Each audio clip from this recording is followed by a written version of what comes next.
Right. വേറെ എന്തെങ്കിലും? Team work ഉണ്ടാകണം. സൂപ്പർ. മോറൽസ് കിട്ടണം. Interesting, motivation. എന്റെ ദൈവമേ. റെസ്പോൺസിബിലിറ്റി, അതായത് നിങ്ങൾക്ക് റെസ്പോൺസിബിലിറ്റീസ് തരണം. ഓക്കെ. ഹാർഡ് വർക്ക് തരണോ? വേണോ? ശരി. ക്യൂരിയോസിറ്റി ഉണ്ടാകണം. അടിപൊളി. ശരി, കഴിഞ്ഞോ? ഏറെക്കുറെ ആയിട്ടില്ലേ? ഇത് എണ്ണം പോയി കഴിഞ്ഞ ഒരു പക്ഷേ എനിക്ക് തോന്നുന്നു 10-ൽ കൂടുതൽ ഐറ്റം ഉണ്ടാകും നിങ്ങൾ പറഞ്ഞ കാര്യങ്ങള്. പക്ഷേ ഈ പറഞ്ഞ കാര്യങ്ങളൊക്കെ ഞാൻ വിത്ത് ഹോൾ ഹാർട്ട് ഞാൻ അക്സെപ്റ്റ് ചെയ്യുകയാണ്. ഈ പറഞ്ഞ കാര്യങ്ങളെല്ലാം നമ്മൾ ഏറ്റെടുക്കുകയാണ്. അങ്ങനെയാണെങ്കിൽ ഒന്ന് കൈയടിച്ച് പാസ്സാക്കിയാലോ? Yes, thank you so much. അപ്പൊ നിങ്ങളുടെ കണ്ടീഷൻസും ആവശ്യങ്ങളും ഒക്കെ എന്നോട് പറഞ്ഞു, ഞാനത് അക്സെപ്റ്റ് ചെയ്തു. ശരിയല്ലേ? ഇനി ഞാൻ എന്റെ കണ്ടീഷൻസ് പറഞ്ഞോട്ടെ. ഈ കണ്ടീഷൻസ് ഒരിക്കലും ഞാൻ നിങ്ങൾ അടിച്ചേൽപ്പിക്കുന്നതല്ല.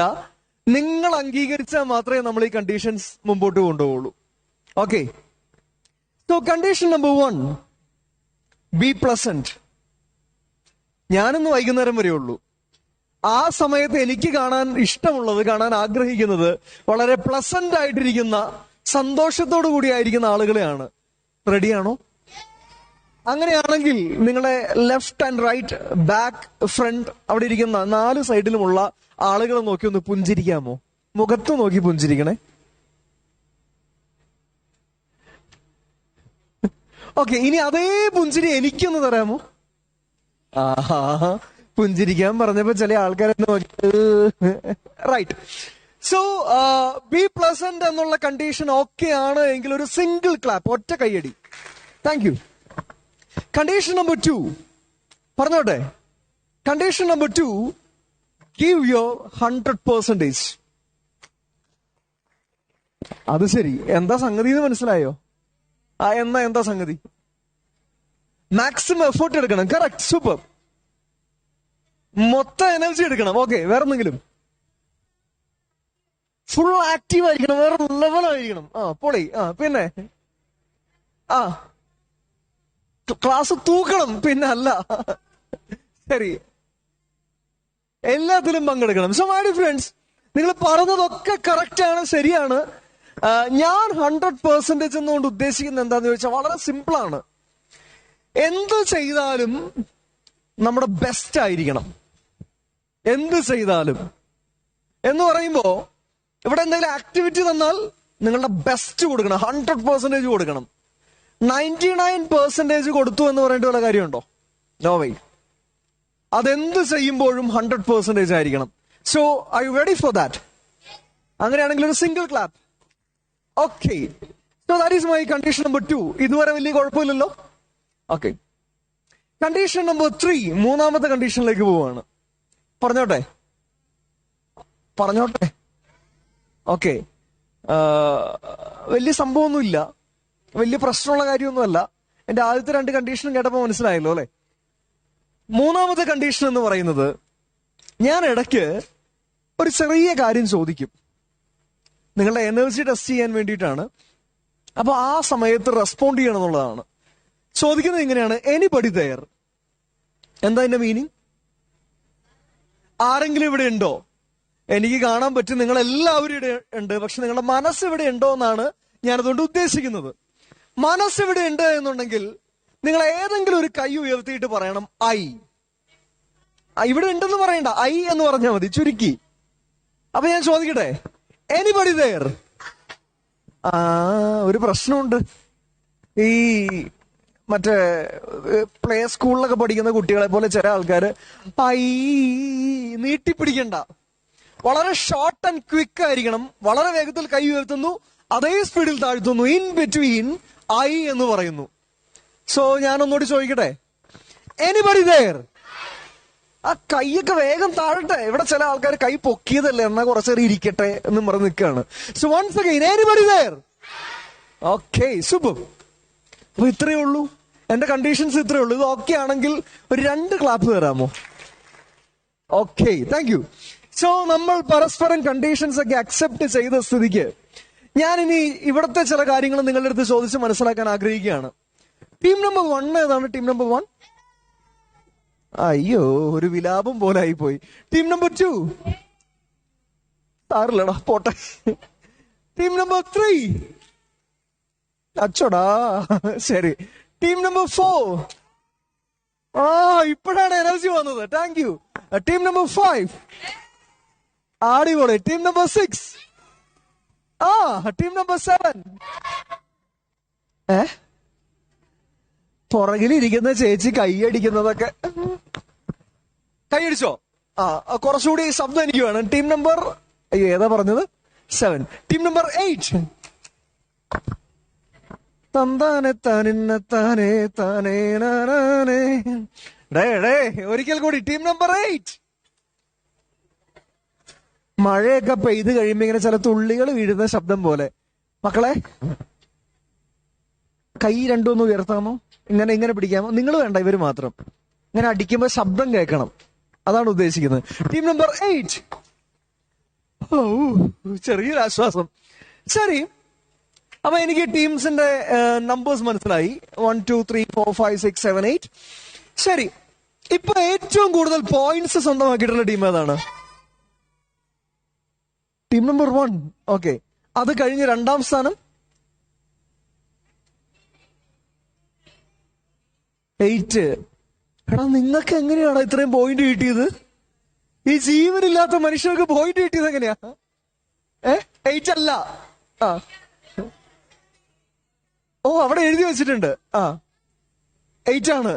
ശരി, ഞാൻ നിങ്ങളെ വല്ലാതെ അണ്ടർ എസ്റ്റിമേറ്റ് ചെയ്തു പോയി, എന്നോട് ക്ഷമിക്കണം. ഓക്കെ, ശരി. അപ്പൊ അങ്ങനെയാണെങ്കിൽ ശബ്ദത്തിന് ചെറിയ പ്രശ്നമുണ്ട്, അതുകൊണ്ട് ഇടയ്ക്കിടയ്ക്ക് ഇത്തിരി പ്രോബ്ലം. നിനക്കും ഉണ്ടോ? എല്ലാവർക്കും ഉണ്ട്. അപ്പൊ ഒരു കുഴപ്പമില്ല, നമ്മളൊക്കെ ഒരേപോലെയാണ്.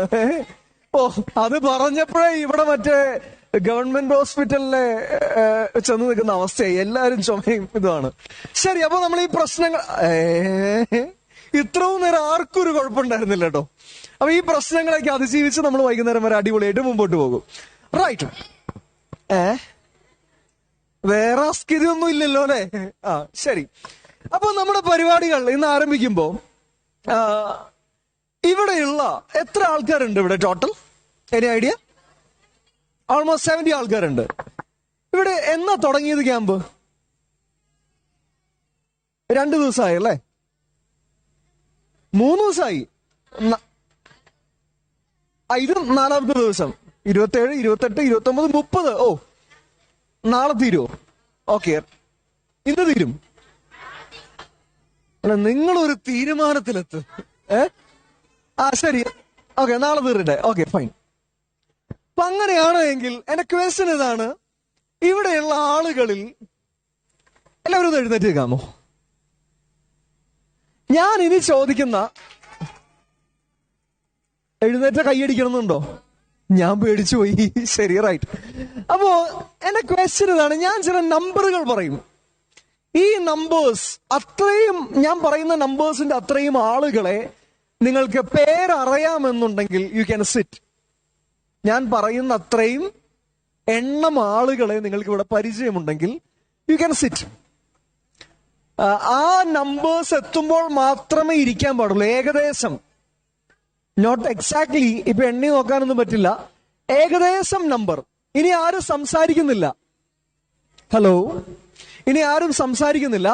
ഞാൻ നമ്പേഴ്സ് പറയുമ്പോ ഏകദേശം 60 to 70, 60 മുതൽ 70 ആൾക്കാരുടെ പേരറിയാം. അങ്ങനെയുള്ളവർ മാത്രം ഇരിക്കുന്നു.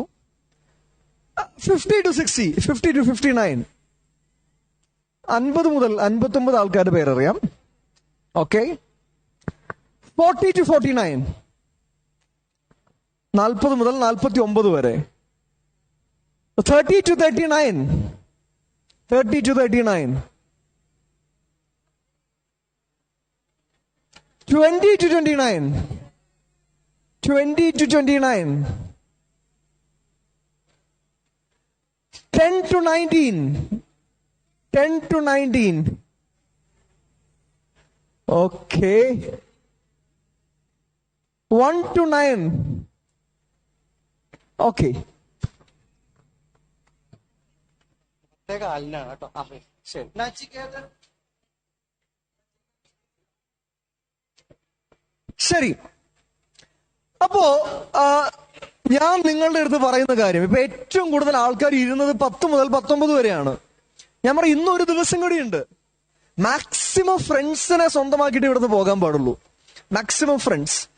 സോ അങ്ങനെയെങ്കിൽ നമ്മളിപ്പോ ഒരു ടാസ്കിലേക്ക് കിടക്കുകയാണ്. R you ready?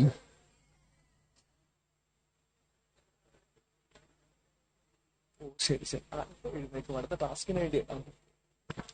അപ്പൊ നമ്മളൊരു ടാസ്കിലേക്ക് കിടക്കുകയാണ്. ഇതൊരു ഇൻഡിവിജ്വൽ ടാസ്ക് ആണ്. റെഡിയാണോ? ഇൻഡിവിജ്വൽ ടാസ്ക് ആണ്. ശ്രദ്ധിച്ച് കേട്ടോളൂ എങ്ങനെയാണെന്ന്. ഞാനിവിടെ ചില കണ്ടീഷൻസ് പറയും. ഫോർ എക്സാമ്പിൾ ഒന്നും വേണ്ട. ഞാനൊരു കണ്ടീഷൻ പറയും. ആ കണ്ടീഷനുള്ള ഒരാളെ നിങ്ങൾ കണ്ടുപിടിക്കണം. ഈ കൂട്ടത്തിൽ നിന്നും ഞാൻ പറയുന്ന കണ്ടീഷനുള്ള ഒരാളെ കണ്ടുപിടിക്കണം. എന്നിട്ട് ആ ആൾക്കൊപ്പം പോയി ഒരുമിച്ചിരിക്കണം. അതായത് പേഴ്സ് ആകാനാണ്. 2 പേർ വീതം ഒരുമിച്ചിരിക്കുന്ന ടാസ്ക് ആണ്. മനസ്സിലായോ? പക്ഷേ ഞാൻ പറയുന്ന കണ്ടീഷനുള്ള ആളുടെ കൂടെ ഇരിക്കാൻ പറ്റുള്ളൂ. അങ്ങനെ ആ കണ്ടീഷനുള്ള ആളെ കണ്ടുപിടിക്കുന്നവർക്ക് മാത്രം അവരുമായി ഒരുമിച്ചിരിക്കാം. അല്ലാത്ത ആളുകൾ ഇരിക്കാൻ പാടില്ല. നിങ്ങൾക്ക് ഈ ഫ്രണ്ട്സിനിടയിൽ പരസ്പരം ചോദിച്ച് മനസ്സിലാക്കി കണ്ടുപിടിക്കാം. എന്റെ ഫസ്റ്റ് കണ്ടീഷൻ കേൾക്കുമ്പോൾ നിങ്ങൾക്ക് കാര്യം പിടികിട്ടും എങ്ങനെയാണ് പരിപാടി പോകുന്നതെന്ന്. ഒന്ന് എഴുന്നേക്കാം. യെസ്. എന്നിട്ട് ഒരല്പം പുറകിലേക്ക് നിൽക്കാം. ഒരല്പം. ശരി. ഇനി മുൻനിരയിലുള്ളവരുടെ ശ്രദ്ധയ്ക്ക്, ഇരിക്കുമ്പോ ഈ ഒരു ലെവലിൽ ഇരിക്കാൻ പാടുള്ളൂ കേട്ടോ, ആ ക്യാമറ കഴിഞ്ഞിട്ട്. ശരി, ടാസ്ക് ആരംഭിക്കാൻ പോവുകയാണ്. ദ ഫസ്റ്റ് കണ്ടീഷൻ, നിങ്ങൾ കണ്ടെത്തേണ്ട വ്യക്തി നിങ്ങളുടെ പേരിന്റെ ഫസ്റ്റ് ലെറ്ററിൽ തന്നെ പേരാരംഭിക്കുന്ന മറ്റൊരാളായിരിക്കണം. ഒരേ ആൽഫബറ്റിൽ പേരാരംഭിക്കുന്ന മറ്റൊരാളെ കണ്ടുപിടിക്കുക. അയാൾക്കൊപ്പം ഇരിക്കുക. അയാൾക്കൊപ്പം.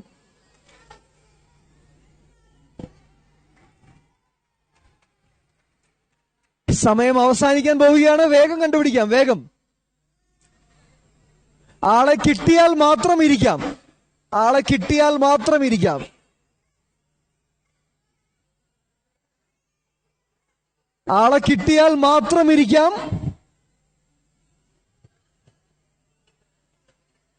യെസ്, സമയം അവസാനിക്കുന്നു. ആളെ കിട്ടാത്തവർക്ക് മുമ്പിലേക്ക് വരാം, ഞാൻ ഹെൽപ്പ് ചെയ്യാം. മുന്നിലേക്ക് വരാം, ഞാൻ ഹെൽപ്പ് ചെയ്യാം. Don't worry, please come. ആളെ കിട്ടാത്തവർക്ക് മുമ്പിലേക്ക് വരാം, ഞാൻ ഹെൽപ്പ് ചെയ്യാം. ഹലോ, ഞാൻ പറയുന്നത് ഒന്ന് കേൾക്കണേ.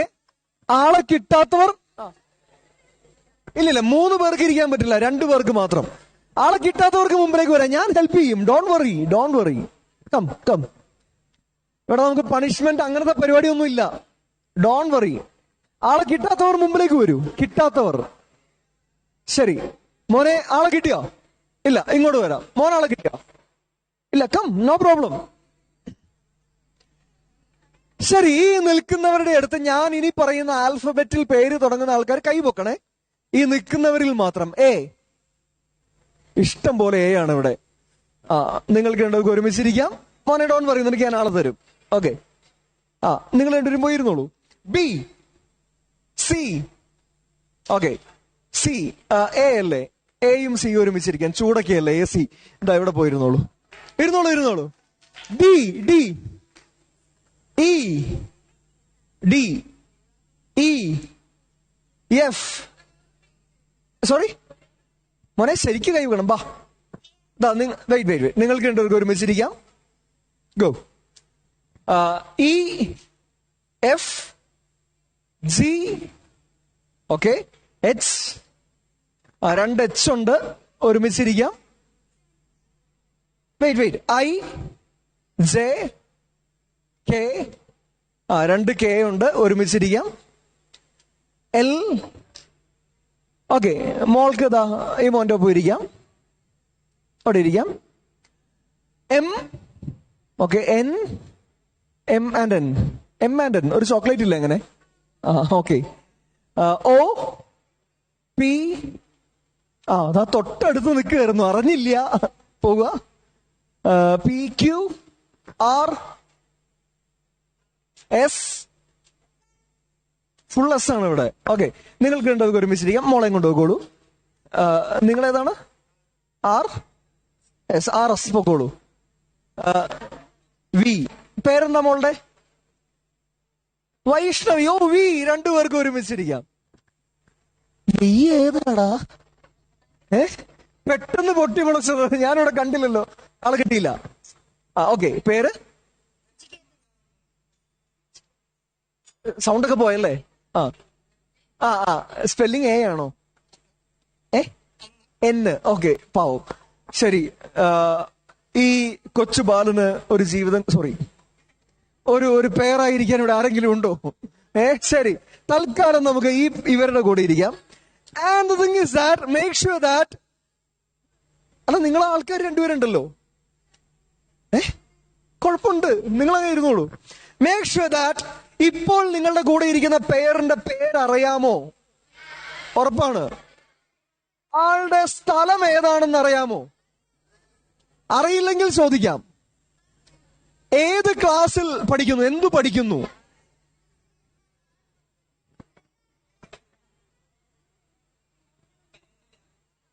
എടാ, എന്നിട്ടെന്താ എഴുന്നേറ്റ് വരുന്നേ? ബാ, come come. No no no, മോനെ, നിങ്ങൾ രണ്ടുപേരും ഒരുമിച്ചിരുന്നോളൂ. It's okay, it's okay. പേര്, ക്ലാസ്, സ്ഥലം, ഇത്രയും കാര്യങ്ങൾ അറ്റ്ലീസ്റ്റ് അറിഞ്ഞിരിക്കണം. ചില ആൾക്കാർ ഓൾറെഡി അറിയാം, നോ പ്രോബ്ലം. പുതിയ ആൾക്കാരാണെങ്കിൽ അത് അറിഞ്ഞിരിക്കുക. Anybody there?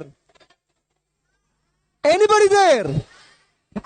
അപ്പൊ ശ്രദ്ധിച്ചോളൂ, ഇങ്ങനെയാണ് നമ്മളുടെ ടാസ്ക് മുമ്പോട്ട് പോകുന്നത്. ഇനിയും ഒരു 2-3 റൗണ്ട് കൂടി നമുക്ക് ഉണ്ടാകും. വളരെ ശ്രദ്ധിക്കുക. നിങ്ങൾക്ക് കിട്ടുന്ന പെയറിനെ പരിചയപ്പെടണം. ഈ പറഞ്ഞ 3 കാര്യങ്ങളും ചോദിച്ച് മനസ്സിലാക്കിയിട്ടുണ്ടായിരിക്കണം.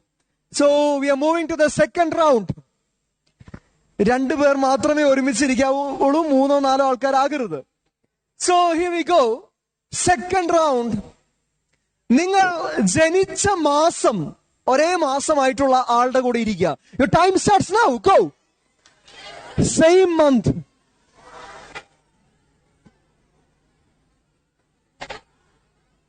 ഒരേ മാസത്തിൽ ജനിച്ച 2 പേർക്ക് ഒരുമിച്ചിരിക്കാം. ഇരിക്കാം. ആളെ കിട്ടിയാൽ ഇരിക്കാം. ഒരേ മാസത്തിൽ ജനിച്ച ആളെ കണ്ടുപിടിക്കാം. ആളെ കിട്ടിയാൽ ആൾക്കൊപ്പം ഇരിക്കാം. ആളെ കിട്ടിയാൽ ഇരിക്കാം. 2 പേർ മാത്രം. സമയം അവസാനിക്കാൻ പോകുന്നു. 10, 9, 8, 7, 6, 5, 4, 3, 2, 1, 0. ആളെ കിട്ടിയില്ലെങ്കിൽ മുമ്പിലേക്ക് വരാം. Don't worry. ശരി, നിൽക്കുന്ന ആളുകളുടെ അടുത്താണ് ചോദിക്കുന്നത്. ജനുവരി ഉണ്ടെങ്കിൽ കൈവക്കാം. ജനുവരി, ഫെബ്രുവരി. മോള് ജനുവരി ആണോ? അതാ, നിങ്ങൾക്ക് ഒരുമിച്ചിരിക്കാം. ഫെബ്രുവരി, മാർച്ച്, ഏപ്രിൽ, മെയ്. ഓക്കെ, ഈ 2 മെയ്ക്ക് ഒരുമിച്ചിരിക്കാം. മെയ്യും മാർച്ചും ഒരുമിച്ചിരിക്കാം. മോനെ, ആളുടെ കൂടെ പൊക്കോളൂ. ശരി, ജൂൺ. അതാ, 2 പേർക്ക് ഒരുമിച്ചിരിക്കാം. July, August. July and August ഒരുമിച്ചിരിക്കാം. September, October. സെപ്റ്റംബർ, ഒക്ടോബർ ഒരുമിച്ചിരിക്കാം. ഇവിടെ ഇരുന്നോളൂ. നവംബർ, ഡെഫിനറ്റ്ലി നിങ്ങൾക്ക് ഒരുമിച്ചിരിക്കാം. ആൻഡ് ഡിസംബർ ആണല്ലേ? ശരി. അവസാനം ഒരു കാര്യം ചെയ്യാം. എന്തു പറ്റിയടാ? കേട്ടില്ല. അവിടേക്ക് ഇരുത്തിക്കോളാൻ. തീർച്ചയായിട്ടും നീ പറഞ്ഞ അനുസരിച്ചിരിക്കുന്നു. അവിടെ ഇരിക്കാൻ തൽക്കാലം. ഞാൻ പറയുന്ന 3 കാര്യങ്ങൾ അറിയാമെന്ന് ഉറപ്പുവരുത്തുക. പേരറിയാമോ? പേര്. അപ്പൊ ഞാൻ റാൻഡം ആയിട്ട് ചെക്കിങ്ങിന് ഇറങ്ങുകയാണ്. റാൻഡം ചെക്കിംഗ് ആണ്. പിടിക്കപ്പെടുന്ന ആളുകൾ, അറിയില്ലാതെ പിടിക്കപ്പെടുന്ന ആളുകളെ കൊണ്ട് ഞാനിവിടെ കഥകളി നടത്തിപ്പിക്കും. ശരി, ആരാ? പേരാരാ? മോനെ, ഹായ് സുന്ദര. ഇയാളുടെ പേര് പവൻ. ആളുടെ വീട് എവിടെയാ? എന്തോ? ചോദിക്ക. ഹായ്, പേരാരാ? പേര് ശ്രീനന്ദന. ഇയാൾ എന്ത് ചെയ്യുന്നു? ഇനി +2ലേക്ക്. Okay, hi. എന്താണ്? പുതിയ കുട്ടിയാണ്. ശരി. ദിവസം ഉണ്ടായിരുന്നതാണ്. അപ്പം ഇവിടെ സ്റ്റേ അല്ല, പോയിട്ട് വരുക. ശരി ശരി, ഇപ്പൊ വന്നത്. തൽക്കാലം എന്താ ഇവിടെ ഇരുന്നോളൂ. നമ്മൾ ശരി. ഹായ്, ആളുടെ പേരെന്താ? ആദിത്യ. ഇയാളുടെ വീട് എവിടെയാണ്?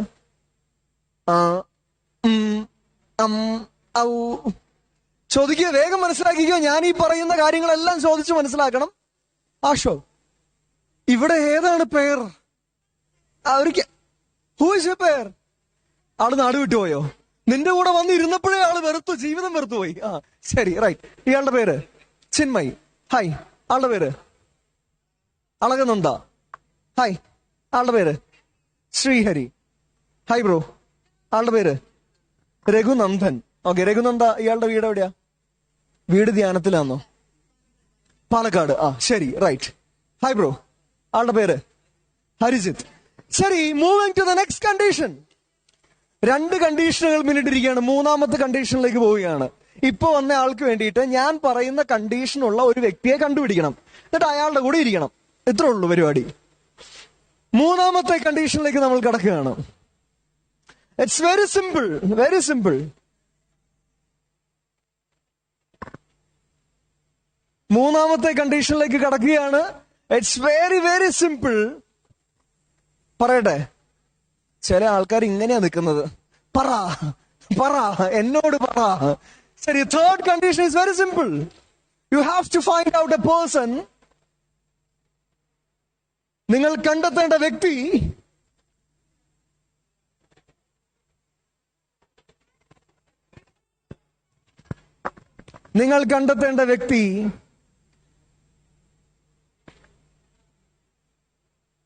നിങ്ങൾ ജനിച്ച അതേ വർഷത്തിൽ ജനിച്ച ആളായിരിക്കണം. Your time starts now. Same വർഷം സെയിം ഇയർ. കിട്ടിയവർക്കിരിക്കാം, ആളെ കിട്ടിയവർക്കിരിക്കാം. Already set.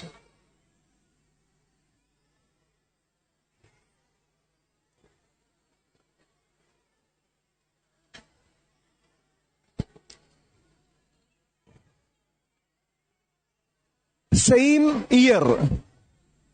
ക്ലാസ് ഒന്നും അല്ല ഞാൻ ചോദിച്ചത്, ഒരേ വർഷത്തിൽ ജനിച്ചവരാണ്. സമയം അവസാനിക്കാൻ പോകുന്നു.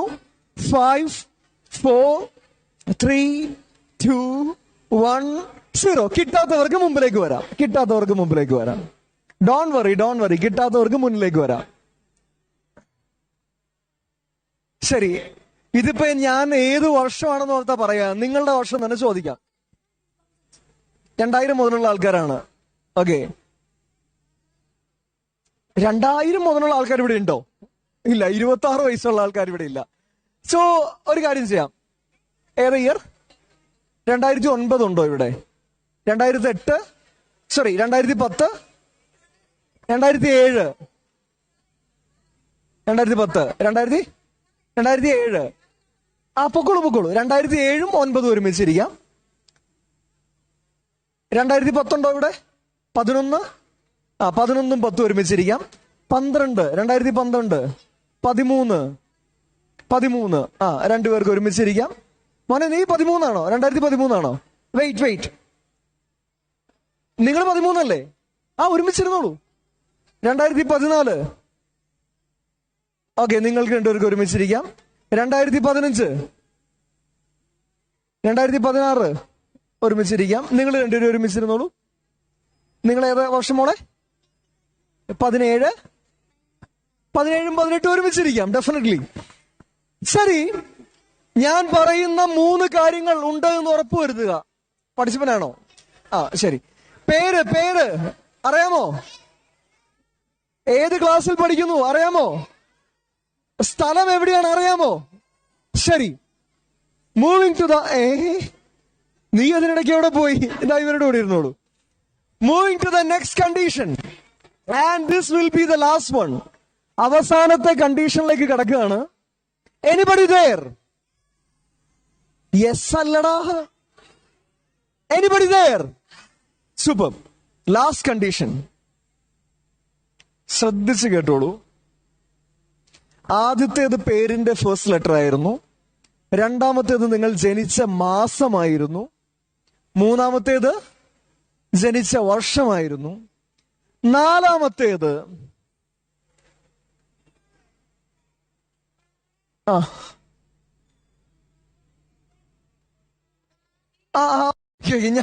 ഞാൻ പറയാം. നാലാമത്തെ കണ്ടീഷൻ എന്ന് പറയുന്നത്, എടാ ഞാൻ പറയാം. Let me tell U.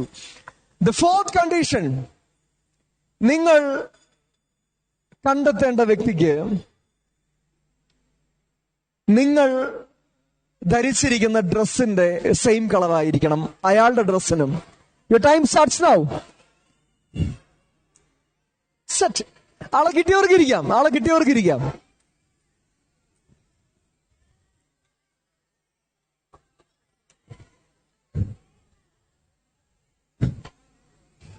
Let's make it fast. എടാ പോയി അന്വേഷിക്കടാ, സമയമുണ്ട്. വേഗം കണ്ടെത്താം. 5, 4, 3, 2, 1. Time up. Come fast. കിട്ടാത്തവർക്ക് മുമ്പിലേക്ക് വരാം. ആളെ കിട്ടാത്തവർക്ക് മുന്നിലേക്ക് വരാം. കം. ഓടിവാ മോനെ, ആളെ കിട്ടിയോ? ഓടിവാ, ഇവിടെ നിന്ന് ശരിയാക്കാം. ഓക്കെ. ഹലോ. എന്നെ നോക്കാമോ? ശരി, നമ്മളിവിടെ പേഴ്സ് ആക്കാൻ പോവാണ്. ശ്രദ്ധിച്ചോളൂ മോളെ, ഡോണ്ട് വറി. ദാ നിങ്ങൾ രണ്ടുപേരുടെ പാന്റ് ബ്ലാക്ക് ആണ്, ഒരുമിച്ചിരിക്കാം. ഗോ. Black pant. ഓക്കെ, കിട്ടി. ശരി, ഇനി ഇവിടെ ദാ ബ്ലാക്ക് പാന്റും ബ്ലാക്ക് ബനിയനും ഒരുമിച്ചിരിക്കാം. ഗോ. ശരി. ഓൾമോസ്റ്റ് യെല്ലോ ഓൾമോസ്റ്റ് പൊക്കോളൂ. ശരി. ഈ ഡ്രസ്സിൽ വൈറ്റ് ഉണ്ട്, ഈ ഡ്രസ്സിലും വൈറ്റ് ഉണ്ട്, ഒരുമിച്ചിരുന്നോളൂ. പൊക്കോളൂ. ശരി. ഓക്കെ. ഇതിലും വൈറ്റ് ഉണ്ട്, ഇവിടെയും വൈറ്റ് ഉണ്ട്. പൊക്കോളൂ. സാറിന് തൽക്കാലം ഞാൻ ഇവരുടെ കൂടെ ഇരുത്താണ്. ജീൻസിന്റെ കളർ ഒപ്പിച്ച് ഇരിക്കാം. Anybody there? അടുത്തിരിക്കുന്ന ആളുടെ പേരറിയാമോ? ആൾ ഏത് ക്ലാസ്സിൽ പഠിക്കുന്നു എന്നറിയാമോ? ആളുടെ സ്ഥലം ഏതാണെന്നറിയാമോ? ശരി. Anybody there? അടുത്ത ഒരു മിനിറ്റ് സമയം നിങ്ങൾ ആരും ഒരു ശബ്ദം ഉണ്ടാക്കുന്നില്ല. അടുത്ത ഒരു മിനിറ്റ് സമയം ആരും ശബ്ദം ഉണ്ടാക്കുന്നില്ല. ഞാൻ ചോദിക്കുന്ന ചില കാര്യങ്ങൾ ആലോചിക്കുക, അതിന് മറുപടി തരിക. ഇത്രയേ ഉള്ളൂ പരിപാടി. ഹലോ. ഞാൻ ചോദിക്കുന്ന ചില കാര്യങ്ങൾ ആലോചിക്കുക, അതിന് മറുപടി തരിക. അത്രേ ഉള്ളൂ. അവിടെ വട്ടം കൂട്ടിയിരുന്ന സിനിമ കഥ പറയുകയാണ്. ഇങ്ങോട്ട് തിരിഞ്ഞിരിക്കുക, എന്നെ നോക്കണം കേട്ടോ. ശരി. ദ ഫസ്റ്റ് ക്വസ്റ്റ്യൻ, ഒന്നാമത്തെ ചോദ്യം ഇതാണ്. കൈ പൊക്കിയാൽ മാത്രം മതി ഇതിന്റെ ഉത്തരവായിട്ട്. 4 റൗണ്ടുകളിലും, ഇൻ ഓൾ ദ 4 റൗണ്ട്സ്, എന്റെ സപ്പോർട്ട് ഇല്ലാതെ, അതായത് അവസാനം മുൻപിലേക്ക് വരാതെ പേരിനെ കണ്ടുപിടിച്ചു എന്നുള്ളവർക്ക് കൈപൊക്കാം. 4 റൗണ്ടിലും എന്റെ സപ്പോർട്ട് എടുക്കാതെ പേരിനെ കണ്ടുപിടിച്ചവർക്ക് കൈപൊക്കാം. വെരി ഗുഡ്, കൈ താഴ്ത്താം. അടുത്ത ക്വസ്റ്റ്യൻ ശ്രദ്ധിച്ച് കേൾക്കണം. ഈ ആക്ടിവിറ്റി നമ്മൾ തുടങ്ങിയപ്പോ നിങ്ങൾ ഒരു സ്ഥലത്ത് നിൽക്കുകയായിരുന്നു, ലൈനായി ഒരു സ്ഥലത്ത് നിൽക്കുകയായിരുന്നു. അതേ സ്ഥലത്ത് തന്നെയാണ് ഇപ്പോ ഇരിക്കുന്നത് എന്നുള്ള ആരെങ്കിലും ഉണ്ടെങ്കിൽ കൈവക്കാം. ആക്ടിവിറ്റി തുടങ്ങിയപ്പോൾ നിങ്ങൾ എവിടെയാണോ നിന്നത് അതേ പൊസിഷനിലാണ് ഇപ്പോ ഇരിക്കുന്നത് എന്നുള്ള ആരെങ്കിലും ഉണ്ടെങ്കിൽ കൈ പൊക്കാം. തലയ്ക്ക് മുകളിൽ പൊക്കണം കൈ, അങ്ങനെ ഉണ്ടെങ്കിൽ. ഒന്ന് ചുറ്റും നോക്കിക്കേ. ഒരാൾ പോലും കൈ പൊക്കിയിട്ടില്ല കേട്ടോ. ആ ചേച്ചിക്ക് തന്നെ ഓർമ്മയില്ല. ശരി, അവിടെയാണോ നിന്നത്? കുറച്ച് മുമ്പിലാണ്. ഓക്കെ, ശരി. Anybody there? ഞാൻ 5 വരെ എണ്ണും, അതിനുള്ളിൽ നിങ്ങളുടെ പഴയ ടീമിന്റെ ആ പൊസിഷനിലേക്ക് വരുന്നു, അവിടെ ഇരിക്കുന്നു. 5, 4, 3, 2, 1, 0. ഇരിക്കാം. സൂപ്പർ. ഒരു സ്റ്റെപ്പ് ഒന്ന് പുറകിലേക്ക് ഇരിക്കാം. ഒരു step. Okay, thank you so much.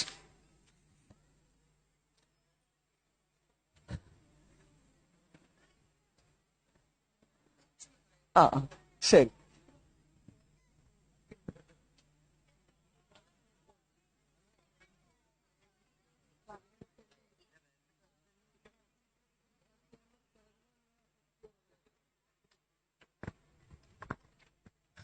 Anybody there?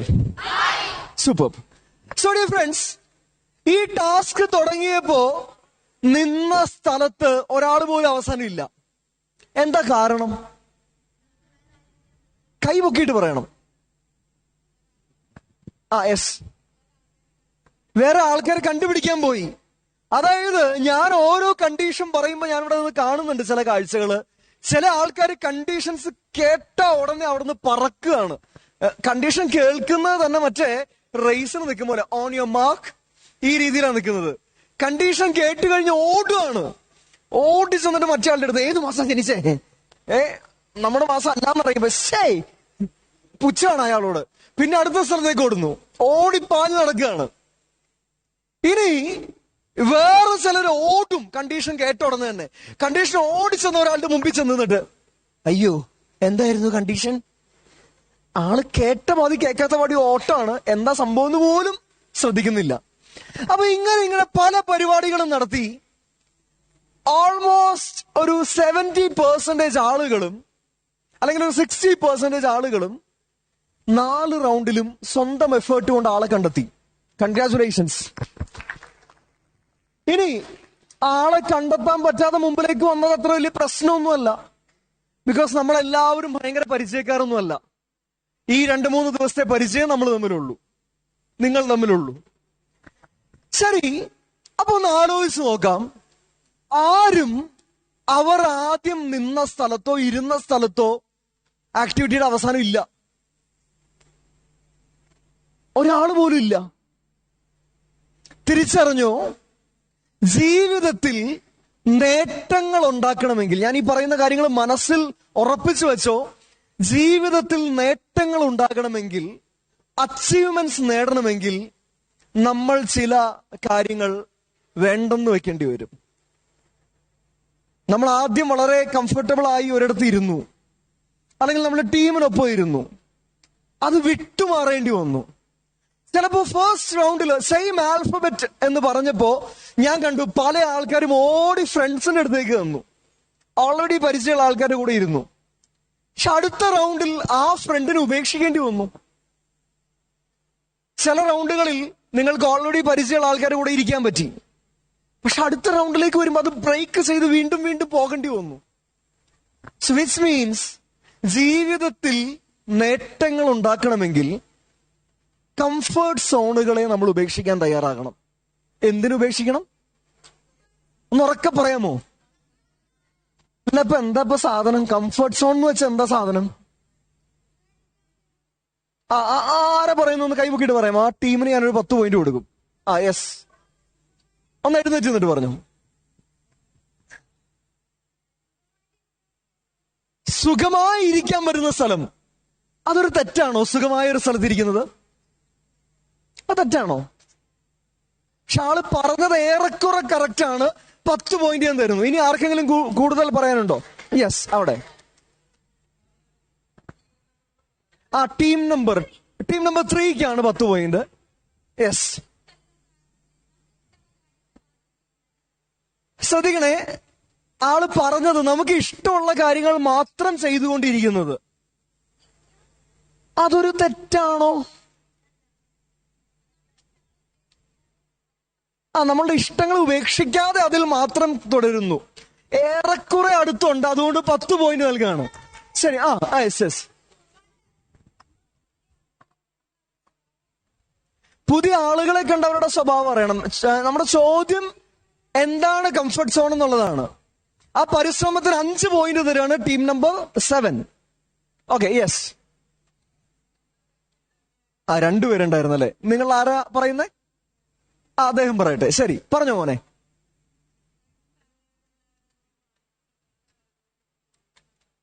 എനിക്ക് കേൾക്കുന്നില്ല, ഒന്നുകൂടി ഉറക്കെ പറയാമോ? നമ്മൾ ഫ്രണ്ട്സും ഫാമിലിയും അല്ലാതെ ഫ്രണ്ട്സിന്റെ കൂടെ ഫാമിലിയോട് നിൽക്കുമ്പോൾ നമ്മൾ വേറെ ഇത് പെരുമാറുന്നതും അതുപോലെ തന്നെ വേറെ ഒരാളുടെ അടുത്ത് ചെല്ലുമ്പോൾ വേറെ ഇതായിട്ട് പോകുന്നതാണ് കംഫർട്ട് സോൺ എന്ന് ഉദ്ദേശിക്കുന്നത്. കുറെ കുറെ ഭാഗങ്ങൾ ശരിയാണ്. ഞാൻ 5 പോയിന്റ് നൽകുകയാണ്. Team number 5. ഓക്കെ, ഇരിക്കാം. അവസാനത്തെ ഒരാൾക്ക് ചാൻസ് കൊടുക്കുകയാണ്. അത് ഞാൻ ഇദ്ദേഹത്തിന് കൊടുക്കുകയാണ് കേട്ടോ. നമുക്ക് പരിചയമുള്ള, നമുക്ക് എക്സ്പീരിയൻസ് ഉള്ള കാര്യം എന്ന് പറഞ്ഞാൽ നമ്മൾക്ക് ആ കാര്യം ചെയ്യുമ്പോൾ അത് പെർഫെക്റ്റ് ആയിട്ട് ചെയ്യാമെന്ന് പറഞ്ഞ ഒരു കോൺഫിഡൻസ് ഉള്ള കാര്യം. പരിശ്രമത്തിന് 5 പോയിന്റ് നൽകുന്നു. Team number 6. ശരി, അപ്പൊ ഞാൻ പറയാം എന്താണ് കംഫർട്ട് സോൺ എന്ന് ഞാൻ പറയട്ടെ. ശരി, നിങ്ങൾ പറഞ്ഞതിൽ പല കാര്യങ്ങളെയും കൂട്ടിച്ചേർക്കുമ്പോഴാണ് കേട്ടോ ഈ ഉത്തരത്തിലേക്ക് എത്തുക. കംഫർട്ട് സോൺ എന്ന് വെച്ച് കഴിഞ്ഞാൽ ആദ്യം പറഞ്ഞൊരു കാര്യം അതിൽ പെർഫെക്റ്റ് ആയിട്ട് ഉണ്ട്. സുഖകരമായ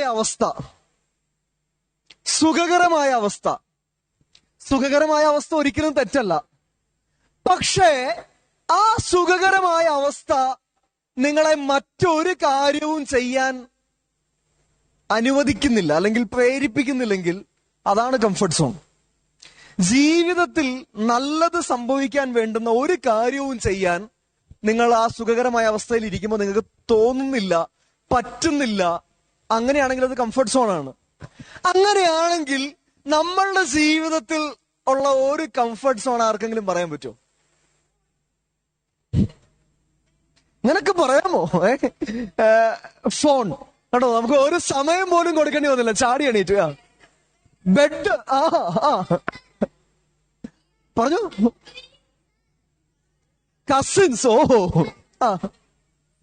സോഫ, ശരി, സാധനങ്ങളുടെ പേരാണ് മുഴുവൻ വരുന്നത്. ബാത്റൂം, ശരി, വീട്, ടാബ്, ഫ്രണ്ട്സ് ആൻഡ് ഫാമിലി, പണവും അധികാരവും, കേമ, ശരി. ക്യാമ്പ് ഒരു കംഫർട്ട് സോൺ ആണെന്ന് എനിക്ക് തോന്നുന്നില്ല. ഓക്കെ, ബെഡ് പറഞ്ഞു, ഫുഡ്, സ്ലീപ്പ്, ഡെഫിനറ്റ്ലി. റിമോട്ടോ, ടിവിയുടെ റിമോട്ട്, ശരി. ഓക്കെ, ശരി. അപ്പൊ ഏകദേശം നിങ്ങൾക്ക് കാര്യം കത്തിയിട്ടുണ്ട്. ഇനി ഇതിന്റെ മറ്റൊരു ബെസ്റ്റ് എക്സാമ്പിൾ ആണ് എന്ത്? മടി. ചിലപ്പോ നമുക്ക് തോന്നും ഞാൻ ഇങ്ങനൊക്കെ പോയാൽ ശരിയാകില്ല, എനിക്കൊന്ന് പഠിക്കണം, പരീക്ഷ. ഞാൻ ബെസ്റ്റ് എക്സാമ്പിൾ പറയാം കേട്ടോ, ബെസ്റ്റ് എക്സാമ്പിൾ. പരീക്ഷ, അടുത്ത മാസം പരീക്ഷ. സ്കൂളിൽ ടീച്ചേഴ്സ് പറയുന്നു മക്കളെ പഠിക്കുക, പരീക്ഷ വരുന്നു, ഇനി 1 മാസമേ ഉള്ളൂ. പാരന്റ്സ് പറയുന്നു പഠിക്കുക. അപ്പൊ നമ്മൾ ആലോചിക്കും ശരിയാണ്, പഠിക്കണം, പരീക്ഷയാണല്ലോ. നമ്മൾ വിചാരിക്കും ഓക്കെ എന്നാ പിന്നെ നാളെ രാവിലെ മുതൽ പഠിത്തം തുടങ്ങാം. രാവിലെ അലാം വെക്കുക. എത്ര മണിക്കാ? 5 മണിക്ക് വെക്കാം. ഓക്കെ, 5 മണിക്ക് അലാം സെറ്റ് ചെയ്തു. പിറ്റേന്ന് രാവിലെ 5 മണിക്ക് അലാം അതിന്റെ പണി ചെയ്തു. അലാം അടിക്കാൻ തുടങ്ങി. കുണുകുണു അലാം അടിച്ചു. നമ്മൾ എന്ത് ചെയ്യും? ഈശ്വര ഭഗവാനെ, അവിടെ ഒരാൾ പറഞ്ഞു കേട്ടോ ചവിട്ടി തെറിപ്പിക്കുമെന്ന്. അലാം ചവിട്ടി തെറിപ്പിക്കോ? എന്ത് ചെയ്യും? മൊബൈലാണെങ്കിൽ നമ്മളിങ്ങനെ തപ്പി തടഞ്ഞിട്ട് എന്താ സംഭവം? സ്നൂസ്. പക്ഷെ ഈ സാധനത്തിനൊരു പ്രശ്നമുണ്ട്. 5 മിനിറ്റ് കഴിയുമ്പോ വീണ്ടും കുണുകുണു അടിക്കും. പിന്നെ കഷ്ടപ്പെട്ട് കണ്ണ് തുറന്ന് ഓഫ്, അല്ലെങ്കിൽ മറ്റേ ഞെക്കുന്ന അലാമാണെങ്കിൽ നെക്ക് ഓഫ് ചെയ്യും. പണി എളുപ്പമുണ്ട്. അങ്ങനെ അന്ന് രാവിലെ നമ്മൾ 8 മണിക്ക് എഴുന്നേക്കാണ്. അല്ല, 9 മണിക്ക് സ്കൂളിൽ പോണം, അതുകൊണ്ട് 8 മണിക്ക്. അപ്പൊ ആള് പറയാ അങ്ങനെയാണെങ്കിൽ 8:30. ഇതാണ് സംഭവിക്കുന്നത്. വാട്ടെവർ, നമ്മൾ എപ്പോഴാണോ ആ സമയത്ത് എഴുന്നേക്കും പതിവ് പോലെ. എണീറ്റ് വരുമ്പോ ഇന്ന് നടന്നില്ല, എന്നാ പിന്നെ നാളെ ആകട്ടെ, സെറ്റ്. അടുത്ത ദിവസം റിപ്പീറ്റ്. ഈ ഇന്നലെ നടന്ന അതേ കാര്യം റിപ്പീറ്റ് ചെയ്യാണ്. അങ്ങനെ പിന്നെ നമുക്ക് ആ സംഭവം ഇങ്ങനെ പോവാണേ. പരീക്ഷയ്ക്ക് 10 ദിവസം മാത്രം. എന്ത് സംഭവിക്കും?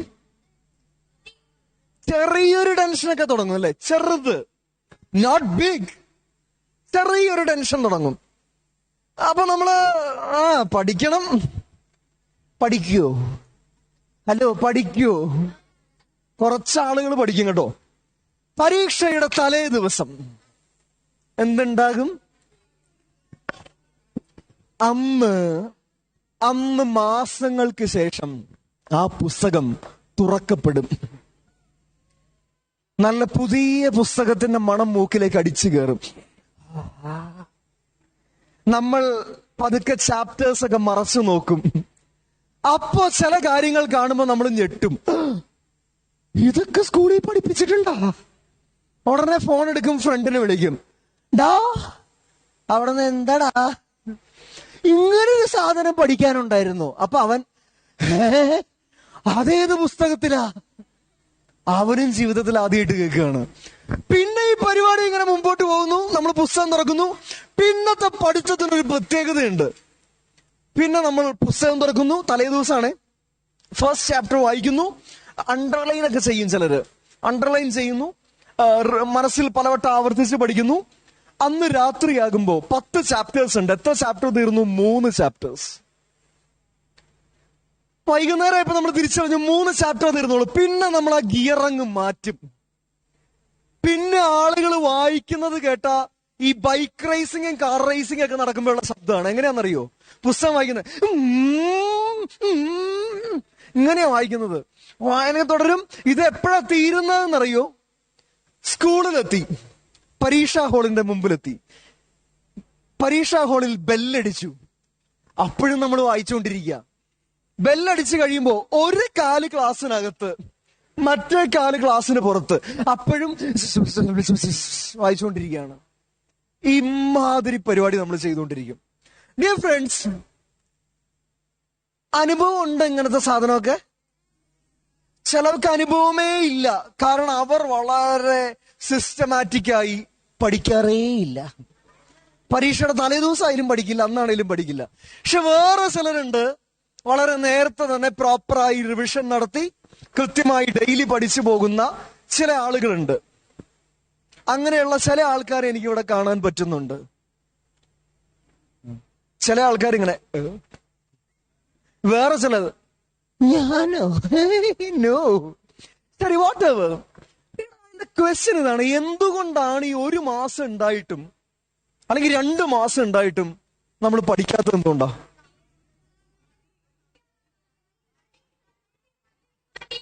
അതിന്റെ ഉത്തരമാണ് നമ്മൾ നേരത്തെ പറഞ്ഞ സാധനം, കംഫർട്ട് സോണിൽ ഇരിക്കുന്നത് കൊണ്ട്. പരീക്ഷയുടെ തലേ ദിവസമായപ്പോ എന്ത് സംഭവിച്ചു? കംഫർട്ട് സോൺ ഇല്ല. ഇനി അങ്ങനെ സുഖിച്ച സന്തോഷത്തിൽ ഇരിക്കാൻ നമ്മളെ കൊണ്ട് പറ്റാത്ത അവസ്ഥയെത്തി.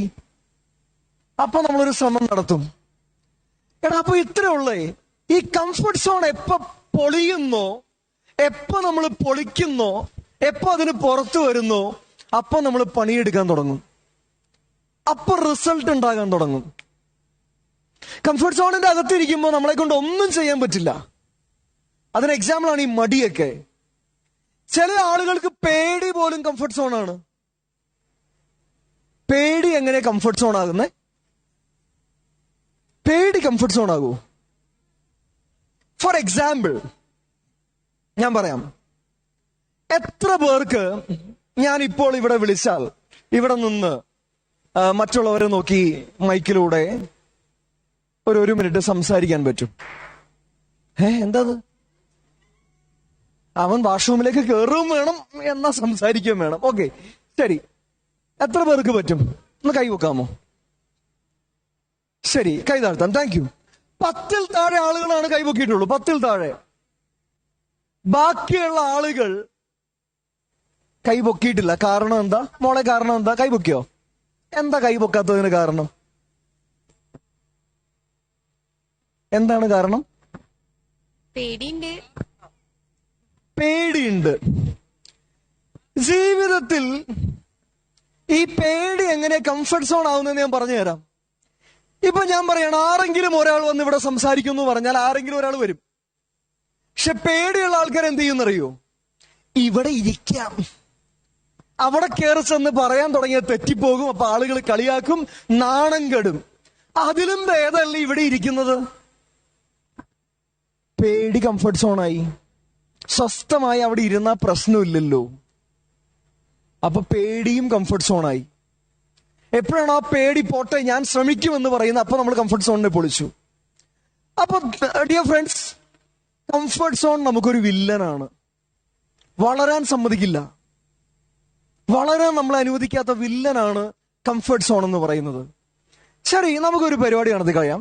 എല്ലാവരും ഒന്ന് എഴുന്നേക്കാം. ശുഭം. ശരി, 2 പേർ വീതം മുഖത്തോട് മുഖം തിരിഞ്ഞു നിൽക്കാം. ടീമിലെ 2 പേർ വീതം. ടീമിലോ ഓപ്പോസിറ്റ് ടീമിലോ ആയിട്ട് തിരിഞ്ഞു. ഓപ്പോസിറ്റ് ടീമിലെ ഒരാളുമായിട്ട് നിന്നോളൂ. നമ്മുടെ തൊട്ടടുത്തുള്ള ടീമിലെ ആളുമായി ഫേസ് ടു ഫേസ് നിൽക്കാം. ശരി, ഇനി ചെയ്യേണ്ടത് എന്താണെന്നറിയോ? ശ്രദ്ധിച്ച് കേൾക്കണേ, ശ്രദ്ധിച്ച് കേൾക്കണം. എതിരെ നിൽക്കുന്ന ആളുടെ കൈകൾ ഇങ്ങനെ ഫിംഗേഴ്സ് ക്രോസ് ചെയ്ത് പിടിക്കണം. ദാ ഇവര് പിടിച്ചേക്കുന്നത് പോലെ. ഇവിടെ നോക്കാമോ? ഇങ്ങനെ ക്രോസ് ചെയ്ത് പിടിക്കുന്നു. ഒരു ഷോൾഡർ ലെവലിൽ പിടിക്കുന്നു. നമ്മുടെ ഈ ഒരു ഷോൾഡർ ലെവലിൽ പിടിക്കുന്നു. Okay, right.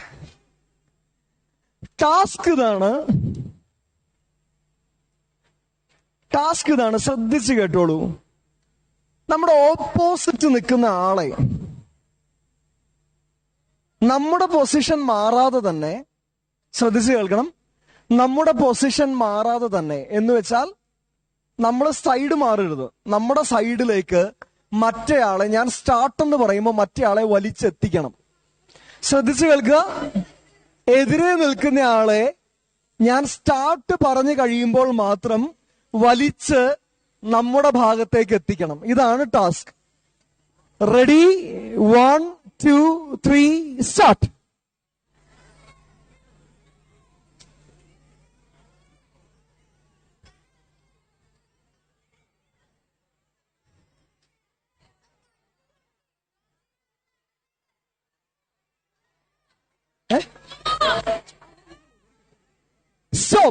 സ്റ്റോപ്പ്. ഇരിക്കാം.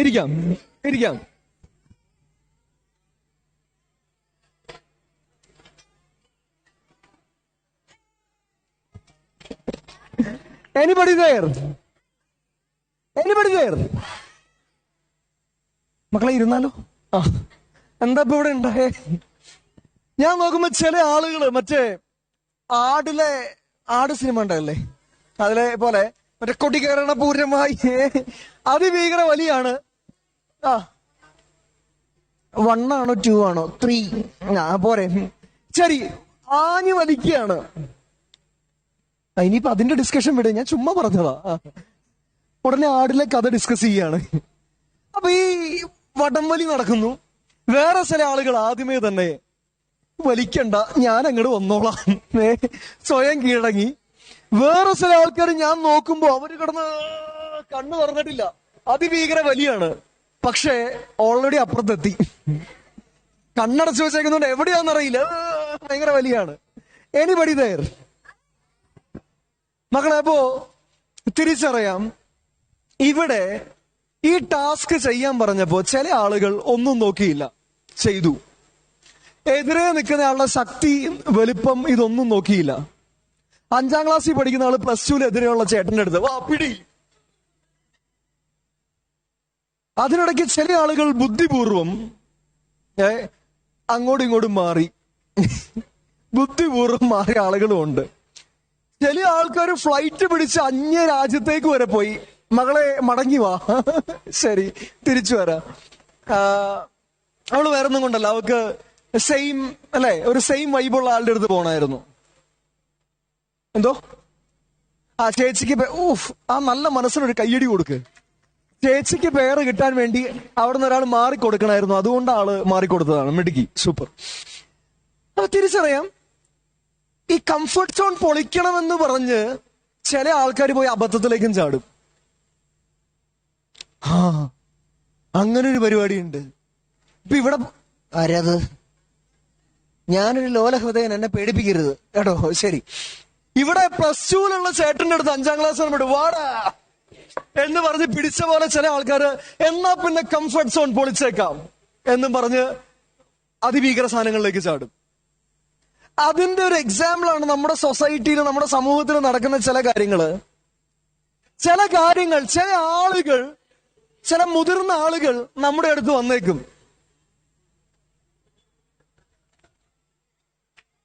അതെ, കഴിഞ്ഞ ദിവസം മറ്റേ തൃശ്ശൂര് വെടിക്കെട്ടപാടം ഉണ്ടായി, പിന്നെ ശബ്ദമൊക്കെ എനിക്ക് വലിയ പേടിയാ.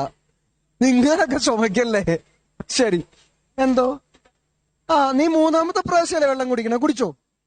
ശരി, എന്തോ ഒരാള് പോകുമ്പോ വേറെ ആരും പോകരുത്, അയാൾ തിരിച്ചു വന്നിട്ട് ഒരാൾക്ക് പോകാം. അല്ല, കുഴപ്പമില്ല, ഒരാൾ പോയിട്ട് വരട്ടെ. ശരി, എന്നാ ഞാനിവിടെ ഒരു ബുക്ക് എടുത്ത് വെച്ചിട്ട് ഓർഡർ എഴുതിക്കൊണ്ടിരിക്കാം വെള്ളം കുടിക്കുന്നവരുടെ. ഒരാൾ പോയി വരുമ്പോൾ ഒരാൾ, അത് നിങ്ങൾ നോക്കി കണ്ട് ചെയ്തോളണം. നീ ഏതാ കുരിപ്പേ? ബാൻഡേജ് ഒട്ടിക്കാൻ പോയത്. എന്തോ കേട്ടില്ല?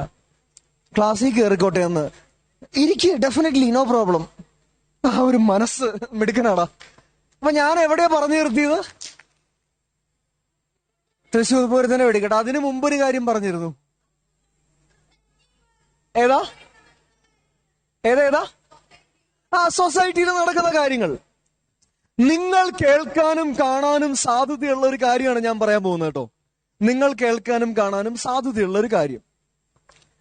ഒരു പക്ഷേ നിങ്ങളുടെ ഫ്രണ്ട്സ് ആയിരിക്കാം, കസിൻസ് ആയിരിക്കാം, റിലേറ്റീവ്സ് ആയിരിക്കാം, അയൽക്കാരായിരിക്കാം, ഏതെങ്കിലും ചേട്ടന്മാരോ ചേച്ചിമാരോ ആയിരിക്കാം. നിങ്ങളുടെ കംഫർട്ട് സോൺ ബ്രേക്ക് ചെയ്യാൻ നിങ്ങളെ നിർബന്ധിക്കും. എങ്ങനെയാണെന്നറിയോ? വന്നിട്ട് പറയും, മോനെ, ആൺകുട്ടികളുടെ അടുത്താണെങ്കിൽ പറയേ, എടാ ഇങ്ങനൊക്കെ നടന്നാ മതിയോ? ഇങ്ങനെ പേടിത്തൊണ്ടനായി ഇങ്ങനെ ഒതുങ്ങിക്കൂടി നടന്നാ മതിയോ? 2 അടിക്കണ്ടേ? കംഫർട്ട് സോൺ ബ്രേക്ക് ചെയ്യേ. നീ അങ്ങ് ഒരു ആണാണെന്ന് ഫിറ്റ് ആവാനല്ല, അതിലേക്ക് ഞാൻ വരാം. ചേട്ടമ്മ ആൺകുട്ടികളുടെ അടുത്ത് പറയുന്ന ഡയലോഗ് എന്താണെന്നറിയോ? നിന്റെ ആണത്തം കാണിക്ക്, നിന്റെ ചങ്കൂറ്റം കാണിക്ക് എന്ന് പറയും. ഞാൻ കുറെ കേട്ടിട്ടുള്ള ഡയലോഗാണേ. ആണത്തം കാണിക്ക്, ചങ്കൂറ്റം കാണിക്ക്, നാണം ഇല്ലേ ഇങ്ങനെ നടക്കാൻ. അപ്പൊ നമുക്ക് തോന്നും, ഞാൻ ഏതോ കംഫർട്ട് സോണിലാണ്, എന്നാ പിന്നെ അതങ്ങ് ബ്രേക്ക് ചെയ്ത് എന്റെ ആണത്തവും ചങ്കൂറ്റവും കാണിക്കാമെന്ന്. എന്തോ ആണാണെങ്കിൽ, അതാ ഞാൻ പറഞ്ഞ ആണുങ്ങളോട് പറയുന്ന ഡയലോഗാണിത്. എന്തോ അതാണ്, നീ ആണാണെങ്കിൽ അടിക്കടാ എന്നൊക്കെ പറയും, അല്ലെങ്കിൽ വലിക്കടാ എന്നൊക്കെ പറയും. എന്തോ കേട്ടില്ല മോനെ, ഉറക്കെ പറയാമോ? അതല്ലേ പറയാൻ പോണത്. തൊക്കിക്കറി വെടിവെക്കല്ലേ, സസ്പെൻസിൽ നിൽക്കല്ലേ. അപ്പൊ ഈ ഡയലോഗുകൾ നമ്മൾ കേൾക്കും. മക്കളെ, ചില ആളുകൾക്ക് അബദ്ധം പറ്റും. എന്നാൽ പിന്നെ ഞാൻ ആണാണെന്ന് തെളിയിക്കാം, ആണത്തം കാണിക്കാം, ചങ്കൂറ്റം കാണിക്കാം എന്ന് പറഞ്ഞ് ഈ മണ്ടത്തരത്തിലേക്ക് പോയി വീഴും. ജീവിതം നശിപ്പിക്കാൻ തുടങ്ങും. സ്വന്തം ജീവിതവും കുടുംബത്തിന്റെ ജീവിതവും മദ്യപാനം, മയക്കുമരുന്ന്, ഈ സിഗരറ്റ് പോലുള്ള ലഹരി വസ്തുക്കൾ ഉപയോഗിച്ചുകൊണ്ട് നശിപ്പിക്കാൻ തുടങ്ങും. വെള്ളം അടിക്കട്ടെ എന്നോ? അത് പാടില്ല എന്ന് പറയുമ്പോ എന്റെ മുഖത്ത് നോക്കി മറ്റേ പച്ചവെള്ളം, ശുദ്ധജലം. ഒരാള് പോകുമ്പോൾ, മക്കളെ ഞാൻ പറഞ്ഞല്ലോ, എന്നോട് ഇങ്ങനെ ചോദിച്ചുകൊണ്ടിരുന്നാൽ എനിക്ക് ഇത് മാത്രമാകും സമയം. ഒരാൾ പോയി വരുമ്പോ വേറെ ആള് പോയില്ലെങ്കിൽ നിങ്ങൾ പോ. ശരി, കേട്ടില്ല മോനെ? അപ്പോ ഞാൻ നിങ്ങളുടെ അടുത്ത് പറയട്ടെ, പെൺകുട്ടികളുടെ അടുത്ത് ഇതേ ഡയലോഗ് പറഞ്ഞേക്കാം. Let's explore the freedom. അവരുടെ അടുത്ത് പറയും, ഫ്രീഡം എന്താണെന്ന് അനുഭവിക്ക്. നീ ഇങ്ങനെ റെസ്ട്രിക്റ്റഡ് ആയി നടന്നാൽ മതിയോ? ഈ സാധനങ്ങളൊക്കെ ഉപയോഗിക്കുമ്പോഴാണ് ഫ്രീഡം എക്സ്പ്ലോർ ചെയ്യാൻ പറ്റുക എന്ന് പറയും. മക്കളെ, തിരിച്ചറിഞ്ഞോളൂ, ഇത്തരം ആളുകളുടെ അടുത്ത് പറയേണ്ട മറുപടി ഞാൻ നിങ്ങൾക്ക് പറയാണ്. ഞാൻ എന്റെ ജീവിതത്തിൽ പറഞ്ഞിട്ടുള്ള, ഞാൻ എന്റെ ജീവിതത്തിൽ മനസ്സിലാക്കിയിട്ടുള്ള ആ മറുപടി ഞാൻ നിങ്ങളുടെ അടുത്ത് പറയുകയാണ്. 2 3 പേർ അല്ലെങ്കിൽ 4 പേരിൽ നിന്ന് നിർബന്ധിക്കുമ്പോ, കഴിക്ക്, കുടിക്ക്, വലിക്ക് എന്ന് നിർബന്ധിക്കുമ്പോ ആ പ്രലോഭനത്തിൽ വീണു പോകുന്നതല്ല ചങ്കൂറ്റം, ആ പ്രലോഭനത്തിൽ വീഴുന്നതല്ല ആണത്വം. മറിച്ച് എത്ര നിർബന്ധിച്ചാലും ഇല്ല ഇല്ല ഇല്ല, എനിക്ക് വേണ്ട എന്ന് പറഞ്ഞുകൊണ്ടിരിക്കുന്നതാണ് ചങ്കൂറ്റവും ആണത്വവും പെണ്ണത്വവും സ്ത്രീത്വവും എന്നൊക്കെ പറയുന്നത്. അല്ലാതെ 2 പേര് നിർബന്ധിച്ച് 2 പേര് പ്രലോഭിക്കുമ്പോ അതിൽ വീണു പോകുന്നതല്ല ആണത്വം എന്ന് പറയുന്നത്.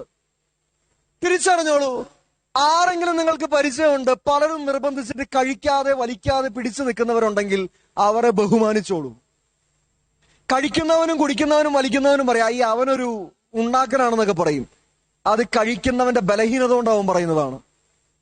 പിടിച്ചു നിൽക്കാൻ ചങ്കൂറ്റമുള്ളവനാണ് കഴിക്കാതെ വലിക്കാതെ ഈ ലഹരി പദാർത്ഥങ്ങൾ ഉപയോഗിക്കാൻ നിൽക്കുന്നത്. ആ ചങ്കൂറ്റം ഈ മദ്യപിക്കുന്നവർക്കും വലിക്കുന്നവർക്കും ലഹരി ഉപയോഗിക്കുന്നവർക്കും ഇല്ല മക്കളെ. ആ ചങ്കൂറ്റം ഇല്ലാത്തതുകൊണ്ടാണ് അവനും അവളും അതിൽ വീണുപോയത്. ഇനി സ്വാതന്ത്ര്യം അനുഭവിക്കുക എന്ന് പറഞ്ഞ് പറയും പെൺകുട്ടികളുടെ അടുത്തും ആൺകുട്ടികളുടെ അടുത്തൊക്കെ. സിമ്പിൾ ലോജിക്കാണ്. ഒരു ലഹരിക്ക് അടിമപ്പെടുന്നതല്ല സ്വാതന്ത്ര്യം. ആ ലഹരി ഉണ്ടെങ്കിൽ മാത്രം സന്തോഷം അനുഭവിക്കാൻ പറ്റുന്നതല്ല സ്വാതന്ത്ര്യം.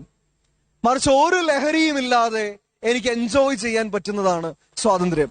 എനിക്ക് സന്തോഷിക്കാൻ, എനിക്ക് എനർജിക്ക് വേണ്ടിയിട്ട് ഒരു ലഹരി വേണ്ട എന്നുണ്ടെങ്കിൽ ദാറ്റ് ഈസ് മോർ പവർഫുൾ.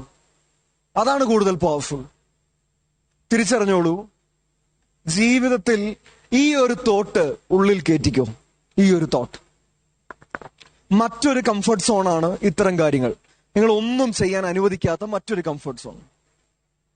മക്കളെ, 2 ആഴ്ച മുമ്പ് ഈ കഴിഞ്ഞ 13-ാം തീയതി എന്റെ സഹോദരിയുടെ ഭർത്താവ്, എന്റെ ചേച്ചിയുടെ ഭർത്താവ് മരണപ്പെട്ടു. നിരന്തരമായുള്ള മദ്യത്തിന്റെ ഉപയോഗം കൊണ്ടുള്ള പ്രശ്നങ്ങൾ കൊണ്ടായിരുന്നു അദ്ദേഹത്തിന്റെ ആരോഗ്യ പ്രശ്നങ്ങളുണ്ടായി മരണമടഞ്ഞത്. 6 വയസ്സ് മാത്രമുള്ള ഒരു പെൺകുട്ടിയാണുള്ളത്. നഷ്ടപ്പെട്ടത് ആർക്കാണ്? ആ മകൾക്കാണ്. തിരിച്ചറിയൂ, ഇത്തരം അടിമത്തത്തിലേക്ക് വീണു പോകുന്നതല്ല ധൈര്യവും ചങ്കൂറ്റവും സ്വാതന്ത്ര്യവും. ഇത്തരം കാര്യങ്ങളിലേക്ക് ചാടി വീഴുന്നതല്ല നമ്മുടെ കംഫർട്ട് സോൺ പൊളിക്കൽ. മറിച്ച് എന്നെ വളർത്താൻ, എന്നെ മികച്ചവരാക്കാൻ അനുവദിക്കുന്നത് എന്താണോ അതാണ് നിങ്ങൾ കംഫർട്ട് സോൺ ബ്രേക്ക് ചെയ്യേണ്ടത്. അതിനു വേണ്ടിയിട്ടാണ് ബ്രേക്ക് ചെയ്യേണ്ടത്. Anybody there? 10 വരെ ഞാൻ എണ്ണും. അതിനുള്ളിൽ ടീം മെമ്പേഴ്സിന് നിങ്ങളുടേതായ ഒരു സ്ഥലത്ത് റൗണ്ട് ആയിരിക്കാം. Time starts now. 10, 9, 8, 7, 6, 5, 4, 3, 2, 1, 0.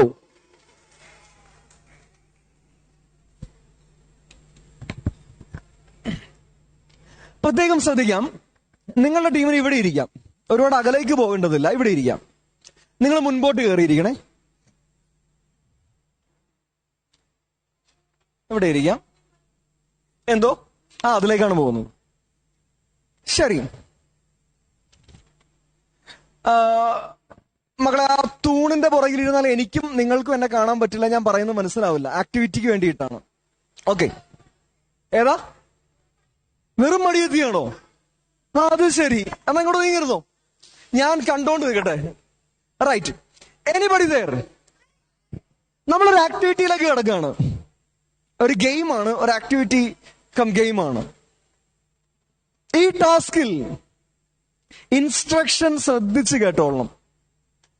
ഇൻസ്ട്രക്ഷൻ കേൾക്കുന്നത് തെറ്റിപ്പോയാൽ ടാസ്കിൽ ടീം പരാജയപ്പെടും.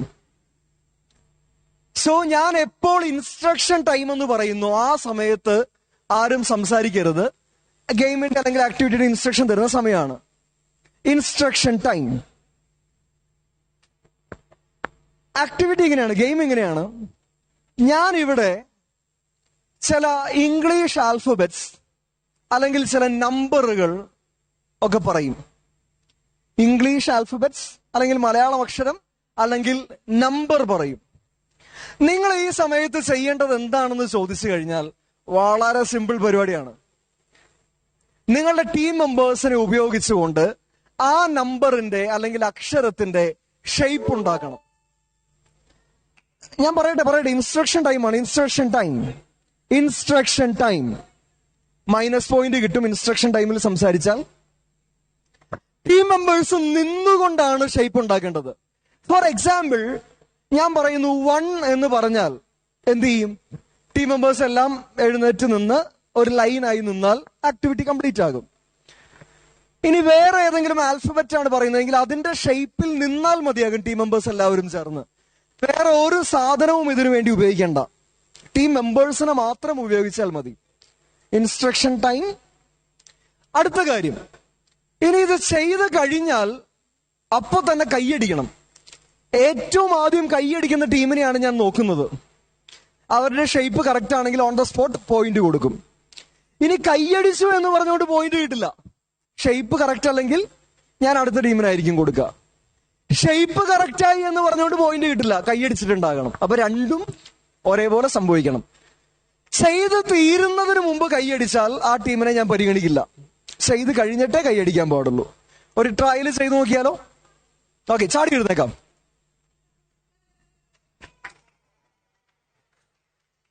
നമ്മൾ ട്രയലിലേക്ക് പോവുകയാണ്. ട്രയൽ. നിങ്ങൾ ഉണ്ടാക്കേണ്ട നമ്പർ 11.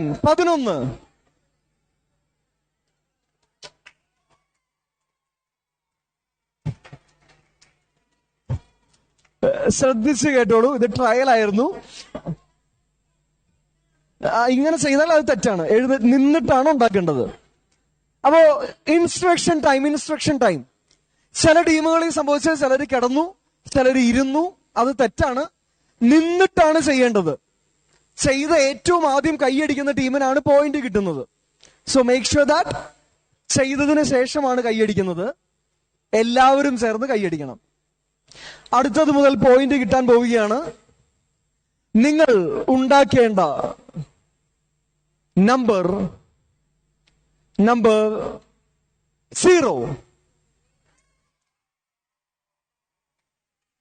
10 points goes to ഒരു സെക്കൻഡ്. അതിനു ഞാൻ ടീം നമ്പർ നോക്കിയോട്ടെ. Team number 1, 2, 3, 4, 5, 6, 7, 8. Fine. 10 points goes to team number 2. Okay. Not ചെയ്യുന്നുണ്ടല്ലോ അല്ലെ? 10 points goes to team number 2. ശരി. അടുത്തതായി നമ്മൾ ക്രിയേറ്റ് ചെയ്യാൻ പോകുന്നു English alphabet capital letter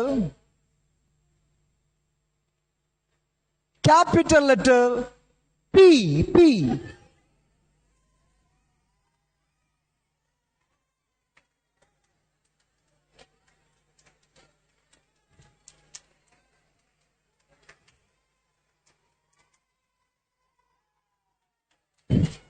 Ten points goes to team number 4. Congratulations. And അടുത്തതായി നിങ്ങൾ ക്രിയേറ്റ് ചെയ്യാൻ പോകുന്നു ഇംഗ്ലീഷ്. ഒരാൾക്ക് തന്നെ ചെയ്യാൻ പറ്റില്ലല്ലോ. English capital letter. പറഞ്ഞോട്ടെ.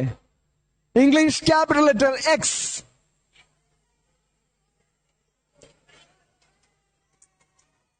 വെറുതെ കൈയടിക്കരുത്. വെറുതെ കൈയടിച്ചാൽ ടീം തോക്കും.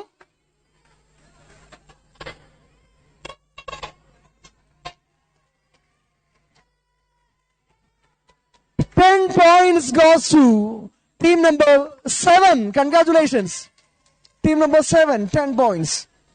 അടുത്തതായി നിങ്ങൾ ക്രിയേറ്റ് ചെയ്യുന്നു നമ്പർ 8.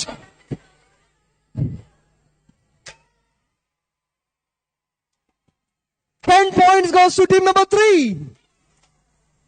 അടുത്തതായി ക്രിയേറ്റ് ചെയ്യപ്പെടുന്നു ഇംഗ്ലീഷ് ക്യാപിറ്റൽ ലെറ്റർ W.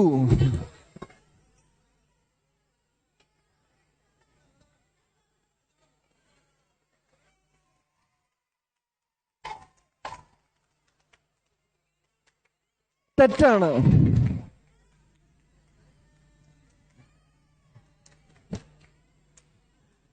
ഈ റൗണ്ട് ശ്രദ്ധിച്ചു കേൾക്കണം. ഹലോ.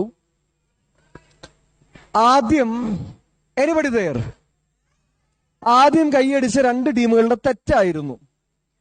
പിന്നീട് മൂന്നാമത് കൈയടിച്ച ടീം ആക്ഷൻ ശരിയായിരുന്നു, പക്ഷെ അതിനിടയ്ക്ക് ആള് മാറി. അതുകൊണ്ട് പിന്നീടുള്ള ടീമുകളെ നോക്കിയിട്ടില്ലാത്തത് കൊണ്ട് ആ റൗണ്ട് ആർക്കും പോയിന്റ് ഇല്ലാതെ പോവുകയാണ്. അടുത്ത റൗണ്ടിലേക്ക് നമ്മൾ പോവുകയാണ്.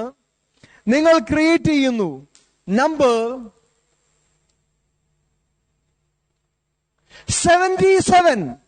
77.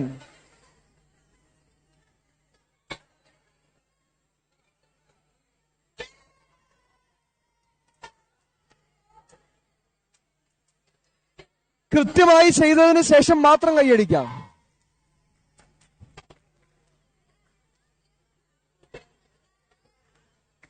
ഇതുവരെ ഒരു ടീമിന് പോലും ശരിയാക്കാൻ പറ്റിയിട്ടില്ല.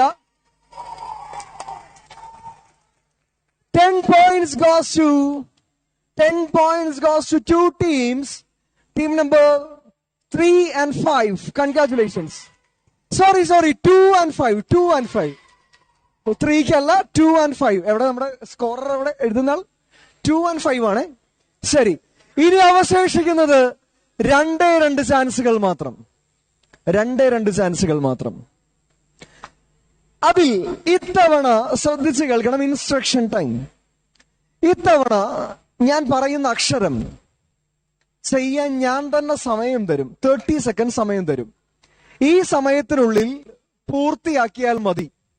ആദ്യം തീർക്കുന്ന ആളെന്നല്ല, 30 സെക്കൻഡിൽ എത്ര ടീം ഭംഗിയായി ചെയ്തോ അത്രയും ടീമുകൾക്ക് പോയിന്റ് കൊടുക്കും. നിങ്ങൾ ക്രിയേറ്റ് ചെയ്യേണ്ടത് മലയാള അക്ഷരം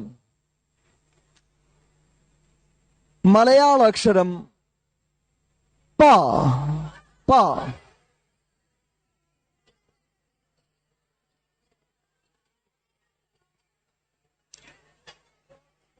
ഇനി 20 സെക്കൻഡ് മാത്രം.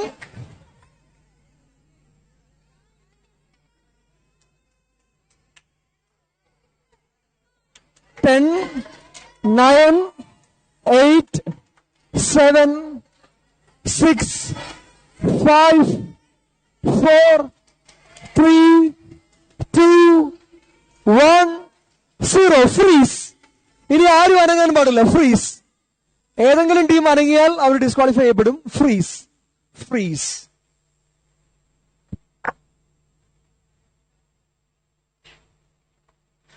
Team number 1, 10 points.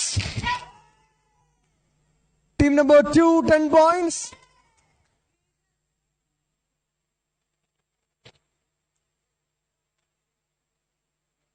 വേനൽക്കാലം ആയതുകൊണ്ടാണ് പാമ്പിനെ പോലൊക്കെയാണ് ചിലര്.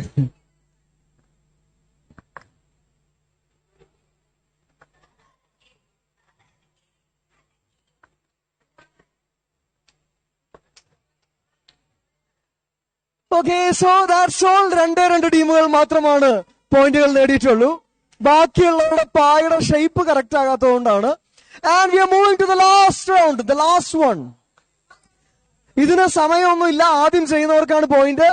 അടുത്തതായി നിങ്ങൾ ക്രിയേറ്റ് ചെയ്യേണ്ടത് ഇംഗ്ലീഷ് ക്യാപിറ്റൽ ലെറ്റർ കെ.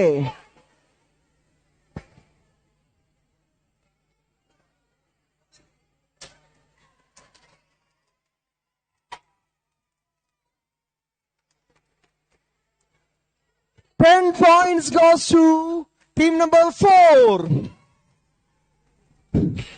അടുത്തതായി നമ്മൾ ചെയ്യാൻ പോകുന്നത് ശ്രദ്ധിച്ച് കേൾക്കുക.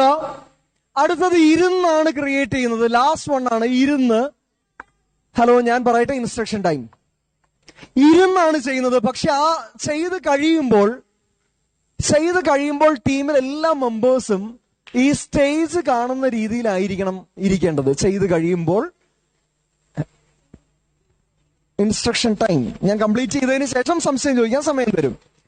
ഈ ടാസ്ക് ചെയ്ത് നിങ്ങൾ തീർത്ത് ഇരിക്കുന്ന സമയത്ത് സ്റ്റേജ് കാണുന്ന രീതിയിലായിരിക്കണം ഇരിക്കേണ്ടത്. അങ്ങനെയാണ് ഞാൻ ഷേപ്പ് പരിഗണിക്കുക. Shall we? നിങ്ങൾ ക്രിയേറ്റ് ചെയ്യേണ്ട ഇംഗ്ലീഷ് ക്യാപിറ്റൽ ലെറ്റർ സി.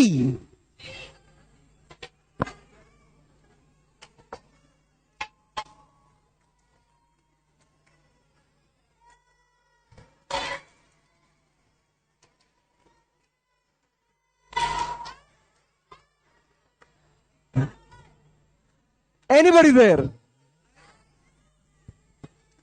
എനിക്ക് അതെന്ത് സി? ഓ, അങ്ങനെയോ, ശരി. Anybody there? എടാ കേൾക്കുന്നില്ല. Anybody there? എനിക്ക് കുറെ ടീമുകൾക്ക്, ഹലോ, എനിബഡി ദേർ? കഴിഞ്ഞു. എനിക്ക് കുറെ ടീമുകൾക്ക് പോയിന്റ് കൊടുക്കണമെന്നുണ്ടായിരുന്നു. പക്ഷെ സംഭവിച്ചത് എന്താണെന്നറിയോ? പല ടീമുകളിലും ആളുകൾ ഇരുന്ന് തീരുന്നതിന് മുമ്പേ കയ്യടി തുടങ്ങി. ചില ആൾക്കാർ കൈയടിച്ചതിന് ശേഷം ഇരുന്നിങ്ങനെ നിരങ്ങി മൂവ് ചെയ്തു. അങ്ങനെ നോക്കുമ്പോൾ എനിക്ക് ഒരേ ഒരു ടീമിനെ പോയിന്റ് കൊടുക്കാൻ പറ്റുള്ളൂ. That is none other than team number 8. 10 points. Congratulations. ശരി, പോട്ടെ, ഇഷ്ടം പോലെ ചാൻസ് ഉണ്ട്. തുടങ്ങിയിട്ടല്ലേ ഉള്ളൂ. Anybody there? നമ്മള് ഒരു ബ്രേക്ക് എടുക്കാൻ പോവുകയാണ്. അതിനു മുമ്പ് ടീമിന് വീണ്ടും പോയിന്റുകൾ നേടാനുള്ള ചാൻസ് ആണ്. ഞാനൊരു ചോദ്യം ചോദിക്കാം. ഇതിന്റെ ഉത്തരം പറയാനുള്ളവർ കൈപൊക്കുന്നു. ഞാൻ സെലക്ട് ചെയ്യുന്ന ആൾക്കാർക്ക് മാത്രം ഉത്തരം പറയാം. ഉത്തരം കറക്റ്റ് ആണെങ്കിൽ മാത്രമേ ഞാൻ പോയിന്റ് തരുള്ളൂ. ചുമ്മാ എന്തെങ്കിലും പറഞ്ഞാൽ പോയിന്റ് തരില്ല. ചോദ്യം ഇതാണ്: ഈ ആക്ടിവിറ്റിയിൽ, ഇപ്പോൾ കഴിഞ്ഞ ആക്ടിവിറ്റിയിൽ ജയിക്കണമെങ്കിൽ എന്തെല്ലാം കാര്യങ്ങൾ ശ്രദ്ധിക്കണമായിരുന്നു? വിളിക്കുന്ന ആർക്കും ഞാൻ സെലക്ഷൻ തരില്ല. കൈ പൊക്കാനേ പറഞ്ഞിട്ടുള്ളൂ. പ്രത്യേകം ശ്രദ്ധിക്കുക. ഒന്നുകൂടി കൈ താഴ്ത്തിക്കേ. ചോദ്യം ക്ലിയർ ചെയ്യാണ്. വെറുതെ തള്ളരുത്. തള്ളിന് പോയിന്റ് ഇല്ല. പറയുന്ന കാര്യം വ്യക്തമായി പറയാൻ പറ്റണം. ഒരു കണ്ടീഷൻ. രണ്ടാമത്തെ കാര്യം, ശരിയാണെങ്കിൽ മാത്രമേ ഞാൻ പോയിന്റ് തരികയുള്ളൂ. And the floor is open. പറയേണ്ടവർക്ക് കൈവക്കാം. ശരി, ഞാൻ സെലക്ട് ചെയ്യുന്നവർ മാത്രമാണ് പറയുള്ളൂ. യെസ്. ടീം വർക്കും കോർഡിനേഷൻ.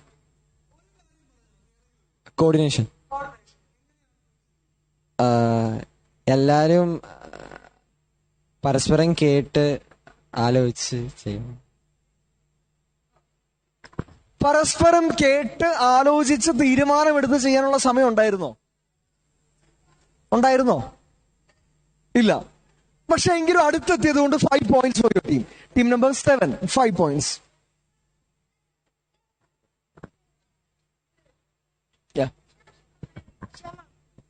ടീം വർക്ക് എങ്ങനെ?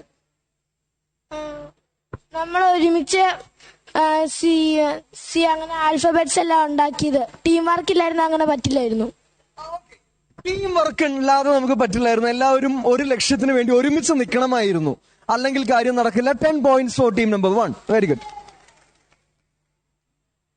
യെസ്.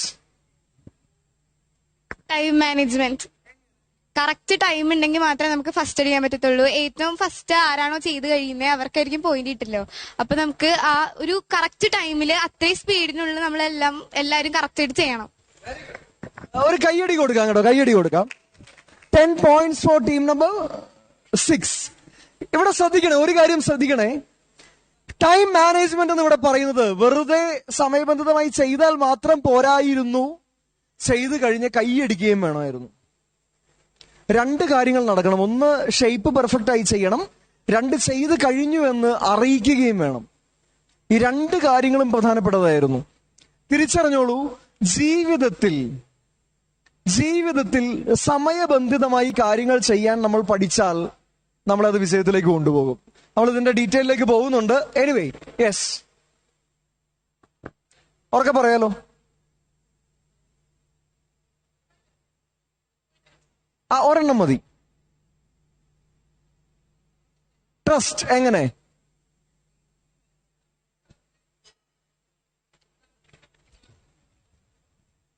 എനിക്ക് കേട്ടില്ല, ഒന്നുകൂടി പറയാം. കറക്റ്റ് സമയത്ത് ക്ലാപ്പ് ചെയ്യുമെന്നെല്ലാം ട്രസ്റ്റ് ചെയ്യണം. ടീം മെമ്പേഴ്സ് നമ്മൾ വിചാരിക്കുന്ന പോലെ തന്നെ ചെയ്യുമെന്നൊരു ട്രസ്റ്റ് നമുക്ക് വേണമെന്നാണ് പറഞ്ഞത്. Okay, 10 points. Very good. വേറെ ആരെങ്കിലും? യെസ്. ട്രസ്റ്റിനപ്പുറം തന്നെ ഇപ്പൊ നമുക്ക് എല്ലാവർക്കും സെൽഫായിട്ടൊരു മനസ്സ് വേണത് ചെയ്യണമെങ്കിൽ. ടീമിൽ എല്ലാവരും ഒരേപോലെ ചിന്തിച്ചാൽ മാത്രമേ റിസൾട്ട് ഉണ്ടാവുള്ളൂ. ഒരു ഉദാഹരണത്തിന്, ടീമിൽ എത്ര പേരുണ്ട്? 10 പേരുണ്ടോ? 9 പേര്. 8 പേരും ആഞ്ഞ് പരിശ്രമിച്ച് 0 ഉണ്ടാക്കാൻ വേണ്ടി ഇങ്ങനെ ശ്രമിച്ചു. ഒരാള് മാത്രം ആടി തൂങ്ങി ഇങ്ങനെ നിന്നു. കയ്യടി കഴിഞ്ഞപ്പോ അവിടെ 0യ്ക്ക് പകരം ഉണ്ടാവുന്ന ക്യൂ ആയിരിക്കും ചിലപ്പോൾ. 0 8 പേര് ചേർന്നുണ്ടാക്കി 9ാമത്തെ ആള് മൂലയ്ക്ക് മാറി നിന്നു. ടീം തോക്കില്ലേ? ശ്രദ്ധിച്ചോളൂ, ഈച്ച് വൺ ഈസ് ഇമ്പോർട്ടന്റ്. ടീമിലെ ഓരോ വ്യക്തിയും പ്രധാനപ്പെട്ടതാണ്. മക്കളെ, നിങ്ങളൊരു സ്കൂളിൽ, ഒരു ക്ലാസ്സിൽ, ഒരു കുടുംബത്തിൽ, എവിടെയും ആയിക്കൊള്ളട്ടെ, ക്യാമ്പിലായിക്കൊള്ളട്ടെ, നിങ്ങളുടെ കൂടെയുള്ള ഓരോ വ്യക്തിയും പ്രധാനപ്പെട്ടതാണ്. തിരിച്ചറിഞ്ഞോളൂ, നിങ്ങൾ എന്ന വ്യക്തി, you are an important person. നീ ഒരു പ്രധാനപ്പെട്ട വ്യക്തിയാണ്. പലപ്പോഴും നമ്മൾ നമുക്ക് വലിയ വില കൊടുക്കാറില്ല. തിരിച്ചറിയണം, ഞാനും ഒരു പ്രധാനപ്പെട്ട വ്യക്തിയാണ്. ഈ ടീമിൽ ഞാൻ മാറി നിന്നാൽ ടീം തോക്കും. ഈ സമൂഹത്തിൽ എനിക്ക് എന്റേതായ ഒരു റോളുണ്ട്. I am an important person. എല്ലാവരും കൈ ഇങ്ങനെ ഒന്ന് വെച്ചിട്ട് നമ്മുടെ വാല്യൂ നമ്മളൊന്ന് തിരിച്ചറിയുകയാണ്. എല്ലാ മനുഷ്യന്റെ ഉള്ളിലും ഒരു ഈശ്വരന്റെ അംശം ഉണ്ടെന്നാണ് പറയപ്പെടുന്നത്. എല്ലാ മനുഷ്യനും കഴിവുകളും ക്വാളിറ്റീസ് ഒക്കെ ഉള്ള മനുഷ്യരാണ്. അപ്പൊ ഒന്ന് നെഞ്ചിൽ കൈവച്ചിട്ട് പറയുകയാണ് സ്വയം, I am an important person. ഉറക്കെ പറയാമോ? ഞാനൊരു പ്രധാനപ്പെട്ട വ്യക്തി തന്നെയാണ്. ഹലോ, ഒന്ന് റിപ്പീറ്റ് ചെയ്യാം. Ready, 1 2 3 start. അടുത്തിരിക്കുന്ന ആൾക്കൊരു ഷെയ്ക്ക് ഹാൻഡ് കൊടുക്കാം. ഒന്ന് പുഞ്ചിരിച്ചുകൊണ്ട് ഷെയ്ക്ക് ഹാൻഡ് കൊടുക്കാം. ശരി. സോ ഡിയർ ഫ്രണ്ട്സ്, ഈ ആക്ടിവിറ്റി കഴിഞ്ഞപ്പോൾ നമ്മൾ മനസ്സിലാക്കുന്ന ഒരു പ്രധാനപ്പെട്ട കാര്യം, ടീം ജയിക്കണമെങ്കിൽ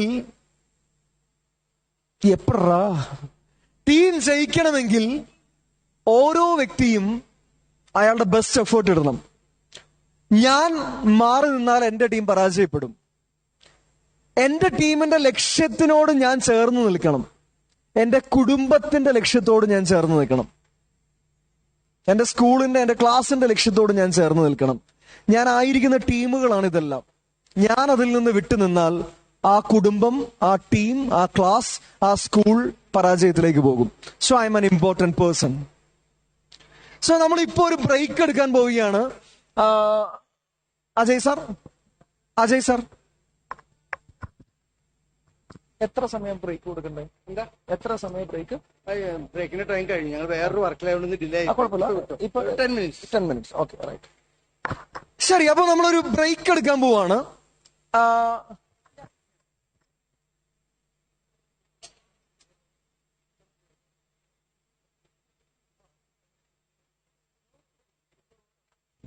ശരി, അപ്പൊ നമ്മൾ ബ്രേക്കിലേക്ക് പോവാണ്. Are you ready? ഈ ബ്രേക്ക് വെറുതെ ഒരു ബ്രേക്ക് അല്ല. ബ്രേക്കിന്റെ സമയത്ത് നമുക്കൊരു ആക്ടിവിറ്റി കൂടി ചെയ്യാനുണ്ട്. It's A team activity. ശ്രദ്ധിച്ച് കേട്ടോളൂ.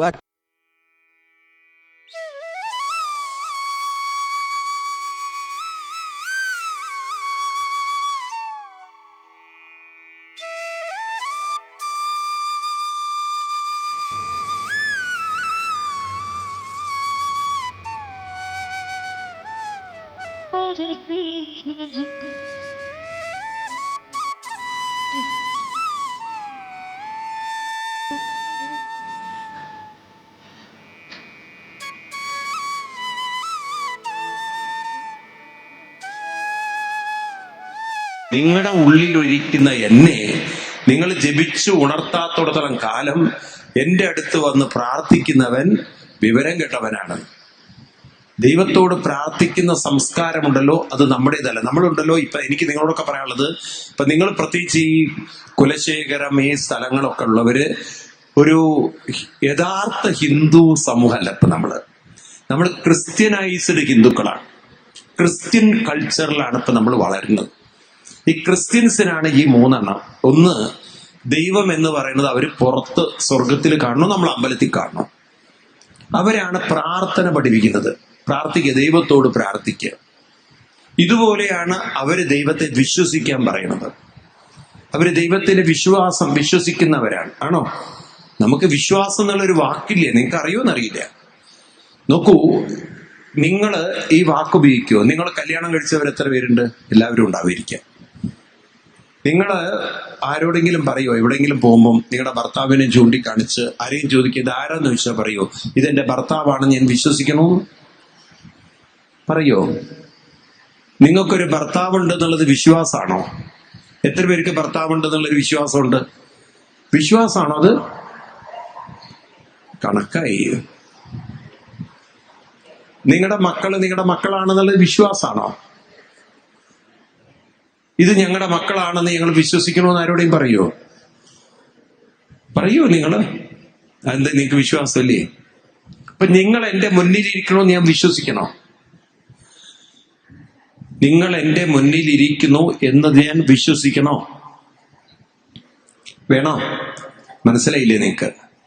വിശ്വസിക്കണോ? ഇവിടെ ഈ പറയുണ്ട് എന്നുള്ളത് ഒരു വിശ്വാസമാണോ സത്യമാണോ? അത് സത്യമാണ്, യാഥാർത്ഥ്യമാണ്, അല്ലെ? അപ്പൊ സത്യത്തെ നമ്മളാരും വിശ്വസിക്കേണ്ട കാര്യമില്ല. ഇപ്പം ഭർത്താവാണെന്നുള്ളത് സത്യമല്ലേ? സത്യമല്ലെങ്കിൽ നിങ്ങൾ വിശ്വസിക്കണം. അപ്പൊ സത്യമായിട്ടുള്ളവർ എത്ര പേരുണ്ട്? എന്നിട്ടാ ഈ അമ്മ വിശ്വാസം എന്നുകൊണ്ട് കൈപൊക്കിയത്. ഇപ്പൊ നിങ്ങൾ വിശ്വാസം എന്ന് പറഞ്ഞാൽ അതിനർത്ഥം സത്യമായിട്ട് വേറൊരാളുണ്ട് എന്നുള്ളതാണ്, അല്ലേ? ഇതെന്റെ ഭർത്താവാണെന്ന് വിശ്വസിക്കുന്നു പറഞ്ഞാൽ സത്യത്തിലുള്ള ഭർത്താവ് വേറെ എവിടെയുണ്ട് എന്നുള്ളതാണ്. അപ്പൊ സത്യമായതിനെ നമ്മളാരും വിശ്വസിക്കേണ്ട കാര്യമില്ല. കാരണം സത്യമെന്നും സത്യമാണ്. ഞാൻ നിങ്ങളുടെ മുന്നിലിരിക്കണോ, നിങ്ങൾ എന്റെ മുന്നിലിരിക്കണോ നമ്മളാരും വിശ്വസിക്കേണ്ട. പക്ഷെ നമ്മൾ ദൈവത്തെ വിശ്വസിക്കുന്നു. അതെന്തുകൊണ്ടറിയോ? ക്രിസ്ത്യൻ സമൂഹം പറഞ്ഞ പോലെയാണ് നിങ്ങൾ ദൈവത്തിനെ ഉറപ്പിച്ചത്. ഈശ്വരൻ എന്ന് പറയുന്നത് നമ്മൾ എപ്പോഴും പഠിക്കേണ്ട ഒരു വാക്കാണ്.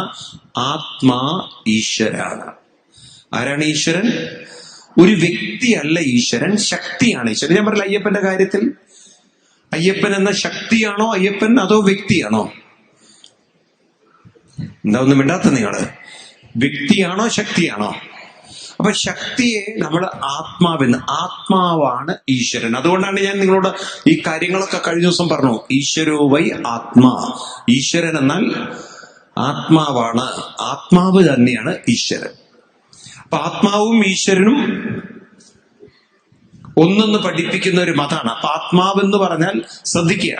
അപ്പൊ നമ്മൾ ഓരോരുത്തരും ഞാൻ എന്ന് പറയുമ്പോൾ ഞാൻ പറഞ്ഞു, നമ്മളിലെ മനസ്സ് ഉണർന്നു വരണമെങ്കിൽ ഏത് മാനിഫെസ്റ്റേഷന്റെ പിന്നിലും ഒരു അൺലിമിറ്റഡ് അൺമാനിഫെസ്റ്റഡ് എനർജി വേണം. നമ്മുടെയൊക്കെ പിന്നിൽ ഒരു അനന്തമായൊരു ശക്തിയുണ്ട്. അതാണ് ഭഗവാൻ പറഞ്ഞത്, നിങ്ങളൊക്കെ എൻ്റെ അംശങ്ങളാണ്. അപ്പൊ നമ്മുടെയൊക്കെ പിന്നിൽ അനന്തമായ ഈശ്വരീയ ശക്തി ഉണ്ടെങ്കിൽ ആ ഈശ്വര ശക്തി, ആത്മശക്തി, ഇതെല്ലാം ഒന്ന് തന്നെയാണ്. ആത്മശക്തിയും ഈശ്വരശക്തിയും. അതുകൊണ്ട് ആര് ഈശ്വരനെ വിശ്വസിക്കുന്നു, ശ്രദ്ധിക്കുക, ഈശ്വരനെ വിശ്വസിക്കുന്നവര് ഭക്തന്മാരല്ല. നിങ്ങൾ എത്ര കാലം ഈശ്വര വിശ്വാസം കൊണ്ട് നടക്കണോ അത്ര കാലം നിങ്ങൾ ഭക്തരല്ല. അരെ നിങ്ങൾക്ക് ഈശ്വരൻ പുറത്താണ്. എന്നാൽ ഈശ്വരനിൽ ആരാണോ, ഈശ്വരൻ ഉള്ളിലുണ്ടെന്ന് ഉറപ്പുള്ളവര്, അത് സത്യമാണ്, അവര് ഭക്തരാണ്. ഈശ്വരനെ ഉള്ളിലാണ് നമ്മള് അറിയേണ്ടതും അനുഭവിക്കേണ്ടതും. നിങ്ങൾ നോക്കൂ, നമ്മുടെ ഋഷിവര്യന്മാർ എഴുതി വെച്ചത്, നിങ്ങൾ നാരായണീയം എന്നൊരു കൃതി കേട്ടിട്ടുണ്ടോ? ഈ ഭാഗത്തൊക്കെ അതുണ്ടോന്ന് അറിയില്ല എനിക്ക്. നാരായണീയം എന്നൊരു കൃതി കേട്ടിട്ടുണ്ടോ? ഈ ഭാഗത്തൊന്നും നാരായണീയൊന്നും പഠിക്കുന്നില്ല. എത്ര പേര് നാരായണീയം പഠിക്കുന്നുണ്ട്? നാട് മുഴുവൻ, ഇന്ത്യ രാജ്യം മുഴുവൻ നാരായണീയം പ്രചരിക്കുമ്പോൾ ഈ പ്രദേശത്തൊന്നുമില്ല. ഇവിടെ ഒന്നും നിങ്ങൾ നാരായണീയം വായിക്കില്ല? ഉണ്ടോ? നാരായണീയം വായിക്കുവോ? ഈ പ്രദേശത്തൊക്കെ ഇവിടെ ഇത്തിരി ആത്മീയത നല്ല കുറവുള്ളൊരു നാടാണ്. നിങ്ങളൊക്കെ വീട്ടിലിരുന്ന് ഇങ്ങനെ ചത്തുപോവുള്ളേ, ഉള്ളത് പറയാം. വല്ലതൊക്കെ വല്ലവരും പഠിപ്പിച്ച് എന്നിട്ട് മര്യാദയ്ക്കൊക്കെ ജീവിച്ചുകൊണ്ട് ചത്തുപോകും. നമ്മളിങ്ങനെ ഒരു അന്ധരായിട്ട് ജീവിക്കരുത്. ആർക്കെങ്കിലുമൊക്കെ കുറച്ച് ഗുണം ചെയ്തിട്ട് മരിച്ചു പോവുക. എന്തിങ്ങനെ കഴിച്ചും കടന്നും ചത്തുപോയിട്ട് കാര്യം? മനുഷ്യർക്കൊരു ഉപകാരപ്പെട്ടത് ജീവിതത്തിലേക്ക് പോകുക. അതിനാണ് നമുക്ക് ഒരുപാട് കാര്യങ്ങൾ ഇവിടെ ചെയ്യാനുണ്ട്. എത്ര കൃതികള്, എന്തെല്ലാം കാര്യങ്ങള്. നിങ്ങൾ നോക്കൊരു 10 പേർക്കെങ്കിലും വെളിച്ചം പകർന്നു പോയാൽ അതിനൊരർത്ഥമുണ്ട്. അല്ലെങ്കിൽ അതൊക്കെ ചത്തതും ജീവിക്കുന്നതും കണക്ക് തന്നെയാണ്. നമ്മള് കൃഷ്ണൻ പറയും, വെറുതെ അവനവന് വേണ്ടി ജീവിക്കുന്നവരൊക്കെ അവര് ജീവിച്ചിട്ടും കാര്യമില്ല, ഒക്കെ ചത്തതിന്റെ കണക്കെടുത്താൽ മതി എന്നാണ്.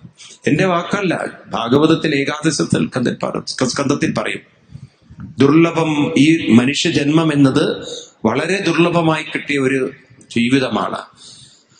ആ ജീവിതം കൊണ്ട് ഒരു 10 പേർക്ക് വെളിച്ചം കൊടുക്കാൻ, അതിന് നമുക്കൊരു നേതൃത്വം കൊടുക്കാൻ പറ്റിയിട്ടില്ലെങ്കിൽ നിങ്ങൾ ജീവിച്ചിട്ടും കാര്യമില്ല. നിങ്ങൾ ആത്മഹ എന്നാണ്, മരിച്ചതിന് തുല്യരാണ്. അപ്പൊ കൃഷ്ണൻ അങ്ങനെ അക്കൗണ്ടിൽ എടുത്തിട്ടില്ല അങ്ങനെയുള്ളവരെ. അപ്പൊ നമ്മൾ എന്ത് വേണം? നമ്മൾ ഈ കാര്യങ്ങളൊക്കെ ഒന്ന് മനസ്സിലാക്കുക. അപ്പൊ ഈശ്വരൻ എന്ന് പറയുന്നത് നമുക്ക് പുറത്തല്ല, ഈശ്വരൻ നമ്മുടെ അന്തരാത്മാവാണ്.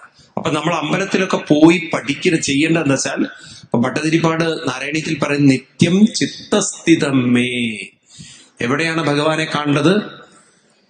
ഉണ്ണികൃഷ്ണൻ മനസ്സിൽ കളിക്കുമ്പോൾ. എവിടെ കാണേണ്ടത്? നിങ്ങള് ഈ പാട്ടുകളൊക്കെ കേട്ടിട്ടുണ്ടാവുമല്ലോ, ചിത്തത്തിലച്യുതാ കളിപ്പന്തലിട്ടു വിളയാടിയിടുക വേണം. ചിത്തത്തിലച്യുത എവിടെയാണ്? എവിടെയാണ് അച്യുതനെ കാണേണ്ടത്? പുറത്ത് അമ്പലത്തിലാണോ കാണാൻ പറഞ്ഞത്? എന്താ ഒന്നും മിണ്ടാത്തത്? ഇതൊക്കെ നിങ്ങൾ മക്കൾക്ക് പറഞ്ഞു കൊടുക്കണ്ടേ? അമ്പലത്തിൽ പോയാൽ എവിടെയാ ഭഗവാനെ കാണേണ്ടത്? ചിത്തത്തിൽ അച്യുതാ കളിപ്പന്തലിട്ടു വിളയാടിയിടുക, അല്ലെ? അങ്ങനെയല്ലേ എഴുതിയത്? ഹരിനാരായണായ നമ. ഇതൊക്കെ നമ്മൾ പറഞ്ഞു കൊടുക്കണ്ടേ കുട്ടികൾക്ക്? പുറത്ത് തൊഴുതു പോകുന്നതാണോ ഭക്തി? ചിത്തത്തിൽ കാണുന്നതാണോ ഭക്തി? പൂന്താനം പറഞ്ഞിരിക്കുന്നത് ഉണ്ണി കൃഷ്ണൻ മനസ്സിൽ കളിക്കുമ്പോൾ. ഉണ്ണികൃഷ്ണൻ എവിടെയാ കളിക്കുന്നത്? മനസ്സിൽ കളിക്കണം എന്നാണ്, അങ്ങനെയല്ലേ പറഞ്ഞിരിക്കുന്നത്? ഹരിനാമകീർത്തനത്തിൽ അവിടെയാണല്ലോ പറഞ്ഞിരിക്കുന്നത്. എവിടെയാണ്? ചിത്തത്തിൽ കാണണം എന്ന് തന്നെയാ പറയണത്, മനസ്സിൽ കാണണം എന്നാ പറഞ്ഞത്. ശങ്കരാചാര്യസ്വാമികളും പറയണത് മനശ്ചിന്നലഗ്നം കുരോരംക്രി പത്മേ തദക്യം തദക്യം തദക്യം തദക്യം. മനശ്ചിന്നലഗ്നം, ഈ മനസ്സിൽ നിങ്ങൾക്ക് ഭഗവാനെ കാണാൻ സാധിക്കുന്നില്ല എങ്കിൽ, അല്ലെങ്കിൽ ഭഗവാനെ പ്രതിഷ്ഠിക്കാൻ പറ്റുന്നില്ലെങ്കിൽ, നിങ്ങൾ എവിടെ പോയിട്ട് എന്താ കാര്യം? എവിടെ പോയിട്ട് എന്താ കാര്യം എന്നാ കേൾക്കണം. ഏത് അമ്പലത്തിൽ പോയി പ്രാർത്ഥിച്ചിട്ട് എന്താ കാര്യം എന്നാ? നമ്മൾ ഹിന്ദുക്കൾ ഇതാരെയും മനസ്സിലാക്കുന്നുണ്ടോ? നോക്കൂ, ഭട്ടതിരിപ്പാട് നാരായണീയത്തിൽ എഴുതി വെച്ചിരിക്കുകയാണ്, ഏവം ദുർലഭ്യവസ്തും നബിസുലഭതയാ ഹസ്തലബ്ധേയതന്യൽ തൻവാ വാചാതിയാവാ പരതി പദജനക്ഷുദ്രതൈവ സ്ഫുടേയം. ഞാനിതൊക്കെ കോട്ട് ചെയ്യാത്ത നിങ്ങൾക്ക് വലിയ പരിചയമില്ലാത്തതുകൊണ്ടാണ്. നിങ്ങൾക്ക് വലിയ പരിചയമില്ല ഇവിടെ പുസ്തകം, അതുകൊണ്ടാണ് ഞാനിങ്ങനെ കുറെ, അല്ലെങ്കിൽ നല്ല കുറെ തോട്ട്സുകൾ ഭാഗവതത്തിലുണ്ട്, പക്ഷെ എനിക്ക് പറയാൻ പറ്റുന്നില്ല, കാരണം നിങ്ങൾക്ക് അത്ര പരിചയം പോരാ. ഞാനിവിടെ ഓരോ പ്രാവശ്യം വരുമ്പോഴും നിങ്ങൾ ഈ ഭാഗവത പരിചയമുള്ളവർ കുറവാണ്. അത് വലിയൊരു സങ്കടമുള്ള ഒരു കാര്യമാണ്. ഇത്രയൊക്കെ നിങ്ങൾക്കൊരു അവസരം കിട്ടിയിട്ട് പോലും നിങ്ങൾ ആരും ഇവിടെ പഠിക്കണില്ലല്ലോ എന്നുള്ളൊരു സങ്കടം. നിങ്ങൾ ആ തിരുവനന്തപുരമൊക്കെ ഒന്ന് പോയി നോക്കും, എന്തൊരു ക്രൈസാണ് ആളുകൾക്ക്. ഞാനിപ്പോ വരുന്നത് ആ പേരൂർക്കടയിൽ നിന്ന് ഒരു 100-500 ആളുകൾ ഭാഗവതം എടുത്ത് അതിങ്ങനെ പറയുമ്പോൾ തന്നെ ഒരു ആനന്ദമാണത്. ഇവിടെ ഒരു സംസ്കാരം ഇത്തിരി വളരെ കുറവുള്ളൊരു സ്ഥലമാണ്. നിങ്ങൾ അമ്പലത്തിൽ പോകുന്നവരായിരിക്കാം, പക്ഷെ ഈ സംസ്കാരം എന്ന് പറയുന്നത് അമ്പലത്തിൽ പോയതോട് മാത്രം കിട്ടുന്നതല്ല. അത് ശാസ്ത്രം തന്നെ പഠിക്കണം. ഇത് പഠിക്കണം, പഠിപ്പിക്കണം. നമ്മുടെ കുട്ടികൾക്കൊക്കെ പറഞ്ഞു കൊടുക്കണം നിങ്ങള്. കാരണം ഇതേ നിലനിൽക്കുള്ളൂ. അമ്പലങ്ങൾ ഉണ്ടാവാം, അമ്പലങ്ങൾ പോവാം. അമ്പലം എന്നും ഉണ്ടാവണമെന്നില്ല. നിങ്ങൾ അങ്ങനെ കരുതരുത്. അമ്പലമല്ല നമ്മുടെ ഹിന്ദുവിന്റെ ഭക്തി. നിങ്ങൾ നോക്കൂ, നിങ്ങള് കേട്ടിട്ടുണ്ടോ അറിയില്ല, കംബോഡിയ എന്നൊരു രാജ്യമുണ്ട്. നിങ്ങൾ ഗൂഗിളിലൊക്കെ സെർച്ച് ചെയ്യുക, കംബോഡിയ. ലോകത്തിലെ ഏറ്റവും ഉയരം കൂടിയ വിഷ്ണു ക്ഷേത്രം ഇരിക്കുന്നത് കംബോഡിയയില, ഇന്ത്യയിലല്ല. ലോകത്തിലെ ഏറ്റവും ഉയരം കൂടിയ ക്ഷേത്രം 500 ഏക്കർ സ്ഥലത്താണ്. എത്ര? അപ്പൊ ആലോചിച്ചു ആ ക്ഷേത്രത്തിന്റെ അവസ്ഥ ഇതെന്താണെന്നുള്ളത്. അതിലില്ലാത്ത കൊത്തുപണികളില്ല, അതിലില്ലാത്ത ഒരു 1/2 കിലോമീറ്ററോളം മഹാഭാരതത്തിലെ കഥകളാണ് കൊത്തിവെച്ചിരിക്കുന്നത്. പാലാഴി മദനാണ് കൊത്തിവെച്ചിരിക്കുന്നത്. 5-ാം നൂറ്റാണ്ടിൽ ഹിന്ദുമതം അവിടെ പ്രചരിക്കപ്പെട്ടു. ഈ തമിഴ്നാട്ടിലുള്ള ചേരവംശത്തിലെ സൂര്യവർമ്മ രാജാവ്. പക്ഷെ 11-ാം നൂറ്റാണ്ടായപ്പോഴേക്കും ബുദ്ധമതം കയറി വന്ന് ഇവരൊക്കെ ബുദ്ധമതത്തിലേക്ക് പോയി. ആ വിഷ്ണുവിന്റെ പ്രതിമയിലെ തല തട്ടി മാറ്റി അവിടെ ബുദ്ധന്റെ പ്രതിമ കൊണ്ടുവച്ചു. അപ്പൊ ക്ഷേത്രം വരാം, ക്ഷേത്രം പോവാം. അന്ന് അവര് ശാസ്ത്രം പഠിച്ചിരുന്നെങ്കിൽ ഇന്നും ഹിന്ദുമതം അവിടെ നിൽക്കുമായിരുന്നു. എന്നാൽ ഇന്തോനേഷ്യയിലെ ബാലി എന്ന് പറയുന്ന സ്ഥലം, ഇന്തോനേഷ്യ മുസ്ലിം രാജ്യമാണ്. ഒരു ഐലൻഡ് മുഴുവൻ ബാലി എന്ന് പറയുന്നത് മുഴുവൻ ഹിന്ദുക്കളുടെയാണ്. അവരുടെ നാമജപം എന്ന് പറയുന്നത് മുഴുവൻ, അവര് ജപിക്കുന്ന നാമുണ്ടല്ലോ മുഴുവൻ നാരായണ ഉപനിഷത്താണ്. നാരായണനെ കുറിച്ച് രാവിലെ എണീറ്റാൽ സ്ത്രീകൾ ഗായത്രി മന്ത്രം ചൊല്ലും. ഇവിടെ ഗായത്രി മന്ത്രം ചൊല്ലിയ പാപം എന്ന് പറയുന്ന സ്ഥലം അത്. അവിടെ രാവിലെ എണീറ്റ് സ്ത്രീകൾ ഗായത്രി മന്ത്രം ചൊല്ലും. അവർക്ക് ഒരുപാട് ശാസ്ത്രപരിചയമുണ്ട്. അവര് നിങ്ങൾ ആരെങ്കിലും ബാലിയിൽ പോയിട്ടുണ്ടോ? ആരെങ്കിലും പോയിട്ടുണ്ടോ? ജീവിതത്തിൽ ഒരിക്കൽ പോണം, ആ നാടൊന്ന് കാണണം. അവര് രാമായണ ബാലെ, മഹാഭാരത ബാലെ. അപ്പൊ അവർക്ക് മഹാഭാരതവും രാമായണവും ഒക്കെ ആയിട്ട് വലിയ ബന്ധമുള്ള നാടാണത്. അപ്പൊ ഈ തരത്തിൽ കൾച്ചറൽ നിലനിർത്തിയപ്പോൾ ആ മതം നശിച്ചില്ല. ഇവിടെയൊക്കെ നമ്മുടെ തമിഴ്നാട്ടിലൊക്കെ ഉണ്ടല്ലോ, പ്രത്യേകിച്ച് നിങ്ങളൊക്കെ മനസ്സിലാക്കേണ്ടത്, നിങ്ങള് ഈ ഹിന്ദുമതം നശിപ്പിക്കുന്നവരാണ്. കാരണം ഞാൻ പറയുന്നത് ശ്രദ്ധിക്കൂ. നിങ്ങൾ നശിപ്പിക്കുക എന്ന് പറഞ്ഞാൽ നിങ്ങൾക്ക് ഈ വിവരം ഇല്ലെങ്കിൽ നിങ്ങളുടെ കുട്ടികൾക്ക് വിവരം ഉണ്ടാവില്ല. അവര് കുറെ കഴിഞ്ഞാൽ ഈ നാട്ടിൽ നിന്നൊക്കെ വേറെ നാട്ടിൽ പോയി അവരുടെ കുട്ടികൾ അവരുടെ സംസ്കാരത്തിലേക്ക് സ്വാധീനിക്കപ്പെടും. കാരണം ഇവിടെ നിന്നൊന്നും കിട്ടിയില്ല. സ്വന്തം സംസ്കാരത്തെ അറിയില്ലെങ്കിൽ വേറൊന്നിലേക്ക് ആകർഷിക്കപ്പെടുവോ? ഇല്ല. ഈ നാട്ടിൽ നിന്ന് വേറെ അന്യ രാജ്യത്തിൽ പോയി ഇവിടെ നിന്നൊന്നും കുട്ടികൾക്ക് പറഞ്ഞു കൊടുക്കാൻ പറ്റിയില്ലേ നിങ്ങൾക്ക്?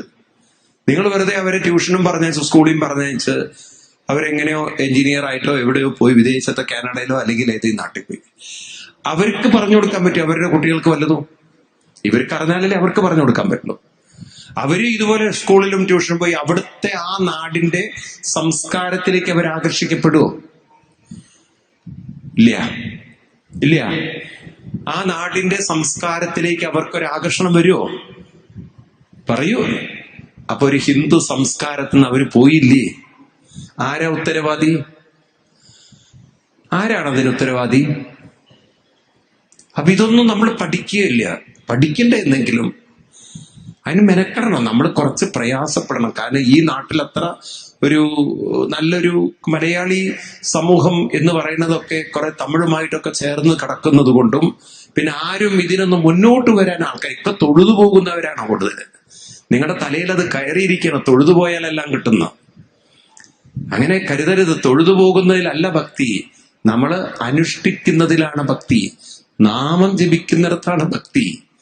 നാമജപല്ലി നിങ്ങൾ ഏത് അമ്പലത്തിൽ പോയിട്ടും കാര്യമില്ല. നാമം ജപിക്കണം. അതിനാണ് വിഷ്ണു സഹസ്രനാമം തന്നത്. അതിനാണ് ലളിതാ സഹസ്രനാമം ജപിക്കാൻ വേണ്ടിയിട്ടാണ്, അല്ലാതെ പുസ്തകം എടുത്ത് വയ്ക്കാനല്ല. ലളിതാ സഹസ്രനാമം അറിയുന്നവർ എത്ര പേരുണ്ട് ഇവിടെ? എല്ലാവരും ജപിക്കണം.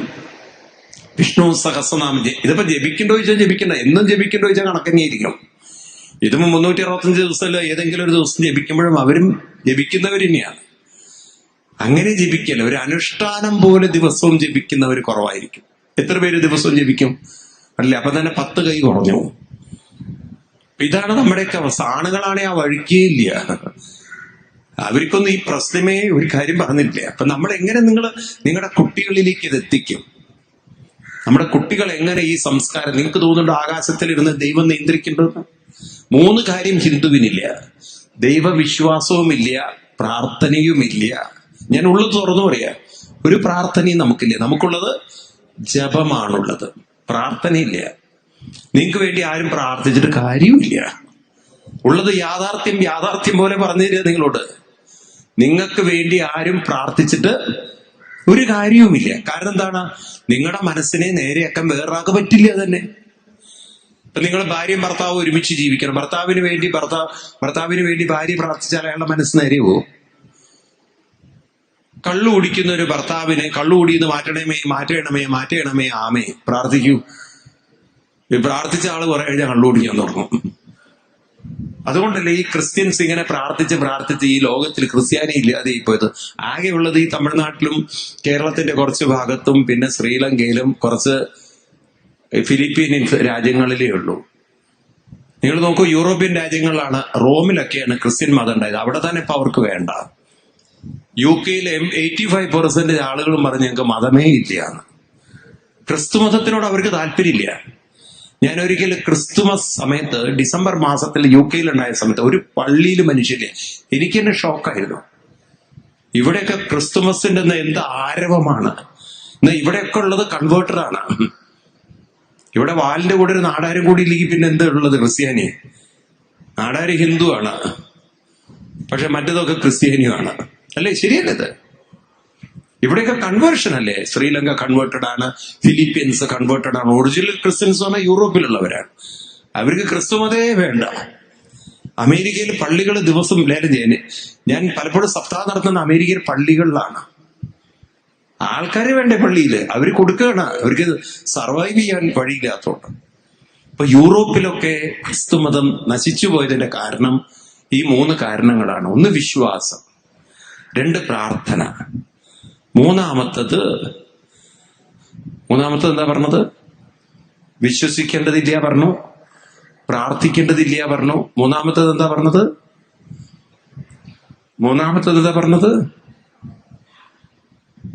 ഒന്നുകൂടി പറഞ്ഞല്ലോ ഞാൻ.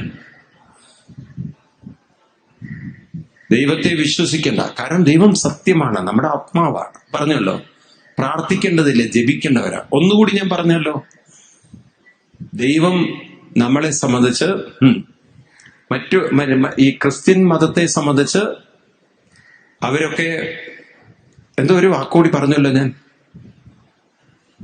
3 കാര്യങ്ങൾ നിങ്ങളോട് പറഞ്ഞു. ഒന്ന് എന്തായിരുന്നു? അത് പറഞ്ഞു. ദൈവം അവർക്ക് പുറത്താണ്, ദൈവം നമുക്ക് ഉള്ളിൽ ആത്മാവിന്റെ രൂപത്തിലാണ്, ശക്തിയുടെ രൂപത്തിലാണ്. അപ്പൊ നമ്മൾ പുറത്താണ് ദൈവം നമ്മൾ വിചാരിക്കരുത്. അത് വഴിതെറ്റിക്കും നമ്മള്. കാരണം പുറത്തല്ല, ശക്തി ദൈവത്തിന്റെ അംശമാണ് നമ്മളെന്ന് പറഞ്ഞാൽ ഭഗവാൻ തന്നെ പറഞ്ഞു അതല്ലേ അനുസരിക്കേണ്ടത്. മമൈവ അംശോ ജീവലോകെ എന്ന് കൃഷ്ണൻ പറഞ്ഞതാണോ അനുസരിക്കേണ്ടത്? മറ്റുള്ളവര് പറഞ്ഞാണോ അനുസരിക്കേണ്ടത്? ഏതാ അനുസരിക്കേണ്ടത്? നോക്കൂ, നാരായണീയത്തിൽ അതാ പറഞ്ഞത്, ഏവം ദുർലഭ്യ വസ്തു സുലഭതയാ ഹസ്തലത്തെ. നിങ്ങളുടെ കൈകളിലിരിക്കണം. നിങ്ങൾ ഹരിനാമകീർത്തനം വായിച്ചവരല്ലേ? അർക്കന്നലാതി വെളിവൊക്കെ ഗ്രഹിക്കുമൊരു കണ്ണിന്നു കണ്ണുമനമാകുന്ന കണ്ണതിനു. കണ്ണിന്നു കണ്ണുമനമാകുന്ന കണ്ണതിൻ കണ്ണായിരുന്ന പൊരുൾ എന്ന് പറയുമ്പോ പുറത്താണോ അകത്താണോ? പറയുന്നതൊക്കെ എവിടെയാണ്? ശ്രീരാമനെ മാനുഷനെന്നു കൽപ്പിക്കുവോരജ്ഞാനികൾ. ശ്രീരാമനെ ഒരു മനുഷ്യനായി കണ്ട് തൊഴുതു പോകുന്നവർ അജ്ഞാനിയാണ്. ശ്രീരാമൻ പരമാത്മാ പരമാനന്ദമൂർത്തി. ശ്രീരാമൻ എവിടെ കാണേണ്ടത്? ഉള്ളിലാണ് കാണേണ്ടത്. അപ്പൊ ഈ 3 കാര്യങ്ങൾ നമുക്ക് ഉള്ളിലാണ്, അവർക്ക് പുറത്താണ്. നമുക്ക് പ്രാർത്ഥനയില്ല, നമുക്ക് ജപമേ ഉള്ളൂ. നമ്മൾ വിശ്വസിക്കേണ്ടതില്ല. നമുക്ക് ഈശ്വരൻ സത്യമാണ്. ഈശ്വരൻ ആരാണ്? സത്യമാണ്. അപ്പൊ ആ സത്യമാണ് എന്നത് വെറുതെ പറഞ്ഞാൽ പോരാ. ഇപ്പൊ ഞാൻ നിങ്ങളെ കാണുന്ന പോലെ, നിങ്ങൾ എന്നെ കാണുന്ന പോലെ നമ്മുടെ ഉള്ളിൽ ആരെ കാണണം? ഈശ്വരനെ കാണണം. അപ്പൊ നമ്മൾ കുറച്ചുനേരം കണ്ണടച്ചൊക്കെ അങ്ങനെ ജപിച്ച് ഉള്ളിൽ കണ്ട് കണ്ട് കണ്ട് കുറെ കഴിഞ്ഞാൽ ആരെ നിങ്ങൾ സ്ഥിരം കാണുന്നു, ഒരു ദിവസം അത് ശരിക്കും കാണാൻ സാധിക്കും നമുക്ക്. അപ്പൊ അതുകൊണ്ട് ഈ തരത്തിൽ ഇവിടെ ഇതൊക്കെ ഞാൻ പറഞ്ഞതിന് കാരണം ഈ ദക്ഷന്റെ കഥയിലൂടെ പറഞ്ഞാണ്. ഇപ്പൊ ദക്ഷൻ നോക്കൂ, നിങ്ങൾ എല്ലാ സമ്പത്തും സമൃദ്ധിയുണ്ട്, എല്ലാം ഉണ്ടായിട്ടും അവസാനം തല പോയി ആരുടേതായി? ആടിന്. ഈ കഥ എന്തിനാ പറഞ്ഞിരിക്കുന്നത്? നമുക്ക് മനുഷ്യന് ഈ ഒരു ശരീരം തന്നിരിക്കുന്നത് നമ്മുടെ ഉള്ളിൽ ഉള്ള ശക്തിയെ ഉണർത്തി മറ്റുള്ളവരെയും കൈപിടിച്ച് ഉയർത്താനാണ്. ശ്രദ്ധിക്കുക, ഇതാണ് മനുഷ്യ ജീവിതത്തിന്റെ ലക്ഷ്യം. ഉയരുക, ഉയർത്തുക. നമ്മളാലാവുന്ന വിധത്തിൽ പരിശ്രമിച്ച് ഉയരുക, മറ്റുള്ളവരെയും ഉയർത്തുക. അതിന് പകരം നമ്മൾ ശ്രദ്ധിക്കണേ, സ്വന്തം ജീവിതത്തില് ഒരു ആത്മീയമായ ഒരു പ്രയത്നവും ഇല്ലാതെ അങ്ങനെ ജീവിച്ചാൽ നമ്മളൊരു ആവറേജ് മനുഷ്യരെ പോലെ കുറെ ജീവിക്കും. കുറെ കഴിഞ്ഞാൽ മെന്റലി നമ്മൾ തളരും. നിങ്ങൾ ഇപ്പൊ ഉയർത്തിയില്ലെങ്കിൽ പിന്നെ തളരും. അതെന്താ കാരണം എന്ന് വെച്ച് കഴിഞ്ഞാൽ, ഈ ശരീരത്തിന് വയ്യാതെയാവുമ്പോ മനസ്സ് തളരാൻ തുടങ്ങും. അപ്പൊ മനസ്സിനെ നമ്മള് പ്രായമാകുമ്പോഴേക്കും ശരീരത്തിൽ നിന്നും പറിച്ച് നട്ട് നാമത്തിൽ ഉറപ്പിച്ചിട്ടില്ലെങ്കിൽ ആ മനസ്സ് തളരും. ഇപ്പൊ മനസ്സ് തളരുന്നതാണ്. ഇപ്പൊ നമ്മൾ തളരാത്തത് നോക്കിയിരിക്കണ്ട.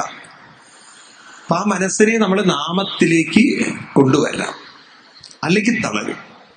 ഇപ്പൊ നമ്മൾ പ്രായമാകുമ്പോൾ തളരുമ്പോൾ നമ്മൾ തളരുന്ന ഒരു വ്യക്തി മറ്റൊരാളെയും തളർത്തും. ഇപ്പൊ നമ്മൾ തളരാനും തളർത്താനും വന്നവരല്ല. ഇപ്പോ ഇത് നിങ്ങൾക്ക് പറഞ്ഞാൽ മനസ്സിലാവില്ല. എപ്പോൾ നമ്മൾ തളരുന്നുണ്ടോ അപ്പൊ മറ്റുള്ളവരെയും കുറെ കഴിഞ്ഞാൽ മടുപ്പ് വരും അവർക്ക്. അതാണ് ഈ പ്രായമുള്ളവരോടൊക്കെ ഒരു തരം മടുപ്പ് കാണിക്കുന്നത്. നിങ്ങൾ തളരാതെ നിങ്ങൾ ഉയരുമ്പോൾ നിങ്ങൾ മറ്റുള്ളവരെയും ഉയർത്തും. അതുകൊണ്ടാണ് ഈ ദിവസങ്ങളൊന്നും നഷ്ടപ്പെടുത്തരുത്. രാവിലെ എണീറ്റ് കുറച്ച് സാധനകളൊക്കെ ചെയ്താൽ, ജപമൊക്കെ ചെയ്താൽ, പ്രായമാവും തോറും മനസ്സിന്റെ ശക്തി കൂടി വരുമ്പോൾ നിങ്ങൾക്ക് മറ്റുള്ളവരെയും ഉയർത്തിയെടുക്കാൻ സാധിക്കുമ്പോൾ നിങ്ങളോട് ബഹുമാനം വരും, ആദരവ് വരും. ഒരാദരവോടെ ഇവിടുന്ന് പോകണം. അല്ലാതെ മരിച്ചു പോകുമ്പോൾ മക്കള് അയ്യോ പോയി കിട്ടി, ശല്യം തീർന്നല്ലോ എന്നാണെങ്കിൽ വലിയ സങ്കടമാണ് കേട്ടോ. കാരണം മിക്കവാറും നമ്മൾ ജീവിക്കുന്ന ജീവിതം ശരിയല്ലാത്തത് കൊണ്ട് എനിക്ക് തോന്നുന്നു 90% ആളുകളും ആശുപത്രി കടന്നു മരിക്കുന്നവരാ. വീട്ടിൽ വെച്ച് പണ്ടൊക്കെ വീട്ടിലായിരുന്നു മരണം. ഇപ്പൊ വീട്ടിൽ മരിക്കുന്നവർ കുറവാണോ കൂടുതലാണോ? നിങ്ങളുടെയൊക്കെ ചുറ്റുപാടിൽ വീട്ടിൽ വെച്ച് മരിക്കുന്നവർ കുറവാണോ കൂടുതലാണോ? പറയൂ. കുറവാണ്. പണ്ട് വീടുകളിലായിരുന്നു മരണം, ഹോസ്പിറ്റലിൽ മരണം ഉണ്ടായിരുന്നില്ല. അതെന്താണ് അങ്ങനെ ഇപ്പം പെട്ടെന്ന് ഹോസ്പിറ്റലിലേക്ക് ആയത്? കാരണം ഈ മരണം എന്ന് പറയുന്ന പ്രക്രിയ നമ്മൾ മനസ്സിലാക്കിയില്ല. നിങ്ങൾ നോക്കൂ, 8ാമത്തെ അധ്യായത്തിൽ ഗീതയിൽ കൃഷ്ണൻ മരണത്തെ കുറിച്ച് പറഞ്ഞിരുന്നുണ്ട്. 8ാമത്തെ അധ്യായത്തില് പ്രായമായിട്ടുള്ളവർക്കൊക്കെ അതൊരു ഉപകാരപ്പെടും. മൂർധന്യാതായ പ്രാണം ഓമിത്യേകാക്ഷരം എന്താണ്? വ്യാഹരൻ മാ മനുസ്മരൻ മൂർധന്യാതായ പ്രാണൻ. ആരാണോ പ്രാണനെ മൂർധാവിലേക്ക് വലിച്ചെടുത്ത് ഓമിത്യേകാക്ഷരം, ഓം എന്നൊരു മന്ത്രം സ്മരിച്ചുകൊണ്ട് സ്മരൻ കളേഭരം, ശരീരം ഉപേക്ഷിക്കുന്നത്, അങ്ങനെയുള്ളവർക്ക് പരാംഗതിയും പരമമായ ഗതി കിട്ടുന്നതാണ്. ഈ പ്രാണൻ മൂർധാവിലൂടെ പോകണം. അപ്പൊ പണ്ടത്തെ കാലത്ത് ആളുകൾ വളരെ വെറുതെ ഇരിക്കുന്നവരില്ലേ. രാവിലെ ആയാൽ എന്തെങ്കിലുമൊക്കെ പണിയുണ്ട്. ഇപ്പൊ ഈ ഒരുപാട് പണിയെടുത്ത് ഇവരുടെ പ്രാണശക്തി വളരെ അപ്പൊ പ്രാണശക്തി ഉണർന്നിരിക്കുന്നവർക്ക് പോകേണ്ട സമയത്ത് പ്രാണൻ ശരീരം വിട്ടു. ഇപ്പോഴത്തെ ഒരു അവസ്ഥ എന്താ വെച്ചാൽ ശരീരം കൊണ്ടുള്ള അനക്കം പണ്ടത്തേതിനേക്കാളും കുറവാണ്. ശരീരം ഇളകാതിരിക്കുമ്പോൾ പ്രാണശക്തിയല്ല അപാനശക്തിയാണ് ബലപ്പെടുക. അപാനശക്തി എന്ന് പറഞ്ഞാൽ താഴെയുള്ള നെഗറ്റീവ് എനർജി പവർഫുൾ ആയിട്ട്, അപ്പൊ അതിന് മുകളിലേക്ക് പോകാൻ പറ്റില്ല. അപ്പൊ കൊലാപ്സ് ഒരാൾ കൊലാപ്സ് ആയി കഴിഞ്ഞാൽ, തളർന്നു പോയി കഴിഞ്ഞാൽ ഹോസ്പിറ്റലിൽ കൊണ്ടുപോയിടണം. പിന്നെ വെന്റിലേറ്റർ സപ്പോർട്ട് വേണം, വേണ്ടേ? മനസ്സിലാവുണ്ടോ? ഒരാഴ്ചയും 2 ആഴ്ചയും 3 ആഴ്ചയും വെന്റിലേറ്ററിൽ കടന്ന് ഒരു ദിവസം 10-20,000 രൂപ വാടകയും കൊടുക്കണം. നിങ്ങൾ കാരണം ഒരു 10 ദിവസമാകുമ്പോൾ 2 ലക്ഷം രൂപ. ഒരു 15 ദിവസം കിടക്കുമ്പോഴേക്കും നിങ്ങൾ കാരണം 3-4 ലക്ഷം പോകുമ്പോൾ മക്കൾ എന്താ പറയുക? ഇനി വലിയ പ്രയോജനമില്ല നിങ്ങളെ കൊണ്ട്. അപ്പൊ മക്കൾ എന്താ പറയുക? ഡോക്ടറോട് പറയും ഇനി അതൊന്നും വേണ്ട, പോയിക്കോട്ടെ. അപ്പൊ നോക്കൂ, നിങ്ങളെ പോയാ മതി എന്നുള്ളൊരു അവസ്ഥയിലേക്ക് എത്തുക, ഒരു ബഹുമാനമില്ലാത്ത മരണമായി മാറുക. ആ മക്കള് പിന്നെ പിണ്ഡം ചെയ്തിട്ട് എന്ത് കാര്യമുണ്ട്? നിനക്ക് എന്ത് കാര്യമുണ്ട്? എനിക്ക് മനസ്സിലാവില്ല. അത് നമ്മൾ ഉണ്ടാക്കി വെച്ച വിനയാണ്. അപ്പൊ നമുക്ക് മനസ്സിലാവണം, മരണം എന്ന് പറയണത് പ്രാണൻ മൂർധാവിലൂടെ പോകുന്നതാണ് മരണമെങ്കിൽ, ഇപ്പൊ നമ്മള് വെറുതെ ഇരിക്കരുത്, പ്രാണനെ ഉണർത്തിക്കൊണ്ടിരിക്കണം. അതിനാണ് നിങ്ങളോട് രാവിലെ എണീറ്റ് അമ്പലത്തിലോ അല്ലെങ്കിൽ പ്രാണായാമമൊക്കെ ചെയ്തുകൊണ്ടിരുന്നാൽ ഒരു ആശുപത്രി പോയി മരിക്കേണ്ടി വരില്ലേ നിൽക്ക്. എന്നാൽ പ്രാണനെ ഉണർത്താതിരുന്നാൽ ഈ അപാന ശക്തി ബലപ്പെട്ട് ഇത് ബോഡിയിൽ നിന്ന് വിട്ടുപോവില്ല, അപ്പൊ കൊലാപ്സ് ആവും. അപ്പൊ നിങ്ങളെ വെന്റിലേറ്ററിലിട്ട് ശ്വാസം മുട്ടിച്ചു കൊല്ലണം. ഈ വെന്റിലേറ്ററിലിട്ട് നിങ്ങളെ ശ്വാസം അങ്ങോട്ട് പ്രഷറിൽ കൊടുക്കുമ്പോൾ നിങ്ങൾ ചത്തുപോകും. അത് ഈ തമിഴ്നാട്ടിലൊക്കെ മരിച്ചു കഴിഞ്ഞാൽ എങ്ങനെ എനിക്കറിയില്ല, മിക്കവാറും ഹോസ്പിറ്റലിൽ വെച്ച് മരിച്ചു കഴിഞ്ഞാൽ അവർ പോസ്റ്റ്മോർട്ടം ചെയ്യും. ഒരുവിധം ഉള്ളിലുള്ള അവയവങ്ങളൊക്കെ അവരടിച്ചു മാറ്റും, ലിവർ, കിഡ്നി, ഹാർട്ട്. കാരണം നിങ്ങൾ അതൊന്നും നോക്കില്ല എന്ന് അവർക്ക് നല്ലോണം അറിയാം. അവിടെ ആശുപത്രിയിൽ എവിടെ ഉപേക്ഷിക്കാൻ പറ്റാത്ത കുറെ ആരുടെങ്കിലും എന്തെങ്കിലുമൊക്കെ വേസ്റ്റ് കിടക്കണം, അതൊക്കെ അതിൻ്റെ ഉള്ളിൽ തള്ളും. എന്തായാലും കത്തിക്കാൻ പോവുകയാണ്. ഈ ചപ്പും ചവറും നിറച്ചൊന്ന് കുഞ്ഞിക്കൂട്ടി എന്തായാലും നിങ്ങൾ അതൊന്നും തുറക്കില്ല എന്നുള്ള അവർക്ക് അറിയാം. ഉണ്ടോ? ഉള്ളിലുള്ളതൊക്കെ അടിച്ചു മാറ്റി എന്നിട്ട് ഈ പഞ്ഞിക്കെട്ടാണ് കത്തിക്കാൻ കൊണ്ടുപോകുന്നത്. നോക്കൂ, ഞാൻ തമാശ പറയില്ല, ഒരു ദുരന്തമായി മാറരുത്. തുടർന്ന് കാണാം നാളെ ഇതേ സമയം. ഹരേ രാമ രാമ രാമ ഹരേ ഹരേ.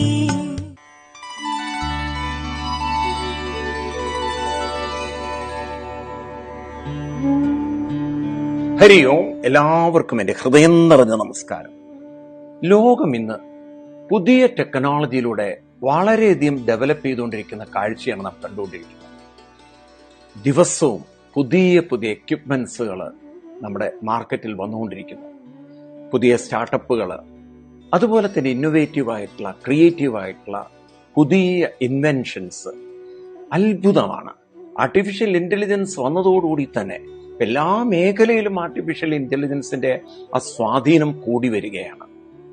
ഇങ്ങനെ ഒരു വശത്ത് നാം വളരെയധികം ഫാബുലസ് ഡെവലപ്മെന്റിലൂടെ കടന്നു പോകുമ്പോഴും വേറൊരു വശത്ത് നമ്മൾ നോക്കുകയാണെങ്കിൽ ഉള്ളതല്ലാതെ വേറൊന്നും എഴുതി ചേർക്കരുത്, തിരുത്തരുത്, ആ പേന ഇനി ഉപയോഗിക്കാനേ പാടില്ല. ശരി.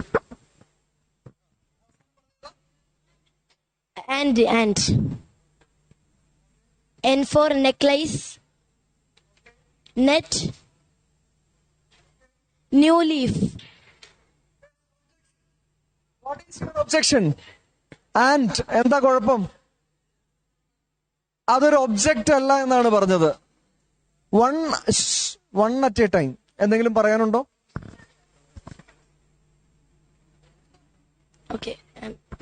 ഒന്നുമില്ല. ടീമിന് എന്തെങ്കിലും പറയാനുണ്ടോ? ആൻഡ് എന്നതിനെയാണ് അവർ ചോദിച്ചിരിക്കുന്നത്. ഒബ്ജക്ഷൻ. അല്ല, ഇത് തീരട്ടെ, ഈ ഒബ്ജക്ഷൻ തീരട്ടെ, എന്നിട്ട് അടുത്ത് പിടിക്കാം. അപ്പൊ അവർക്ക് അതിൽ ഒന്നും പറയാനില്ല എന്നാണ് പറഞ്ഞത്, അതുകൊണ്ട് ആൻഡ് ഒഴിവാക്കുകയാണ്. ഓക്കെ, ശരി. What is your objection?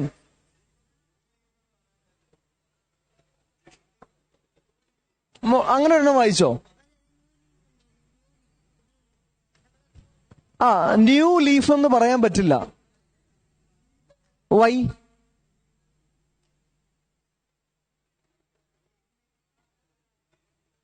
പുതിയ ഇല എന്നൊരു പ്രയോഗം ഇല്ല, അങ്ങനെ ഒരു ഒബ്ജക്റ്റ് ഇല്ല എന്നാണ് പറയുന്നത്. എന്തെങ്കിലും പറയാനുണ്ടോ?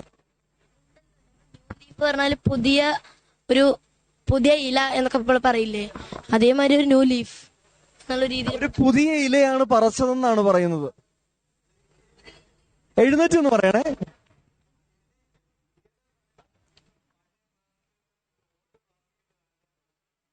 പറ്റും ഇല്ലേ? പറ്റില്ലേ? പറയാൻ പറ്റില്ല. ഓൾഡ് പ്ലാസ്റ്റിക് പറഞ്ഞാൽ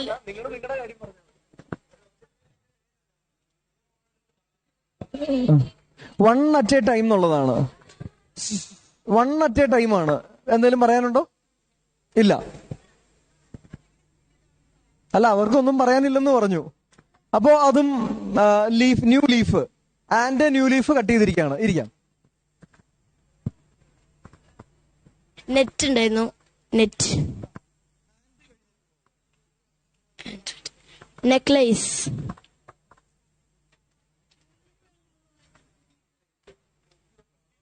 ശരി.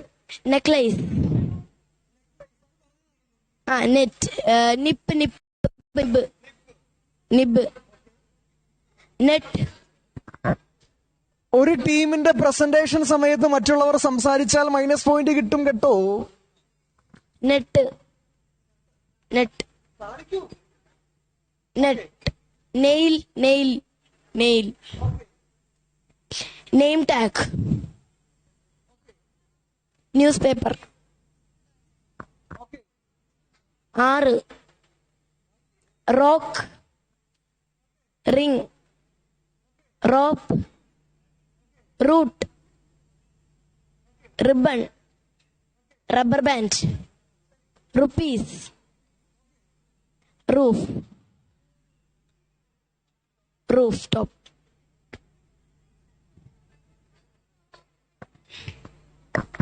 ഹലോ, ആ സാധനം ഒന്ന് ഉയർത്തി കാണിക്കാമോ? റൂഫ് എന്നാണ് പറഞ്ഞിരിക്കുന്നത്. ഒബ്ജക്ഷൻ ഉണ്ടോ? What is your objection? മോനെ, നിന്റെ slow മോഷന് സമയമില്ലടാ.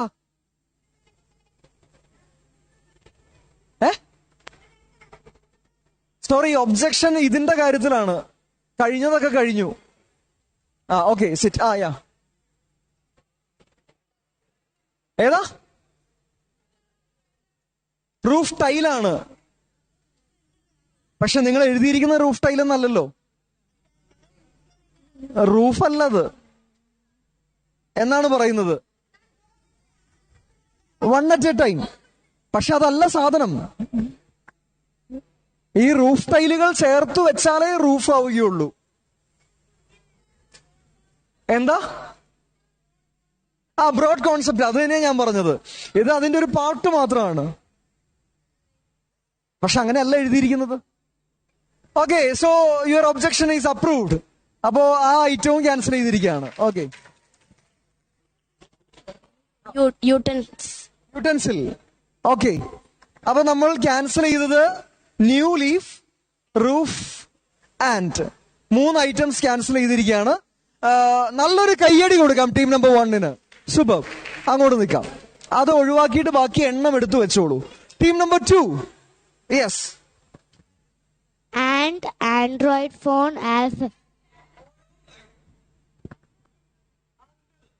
Android phone. A4 paper.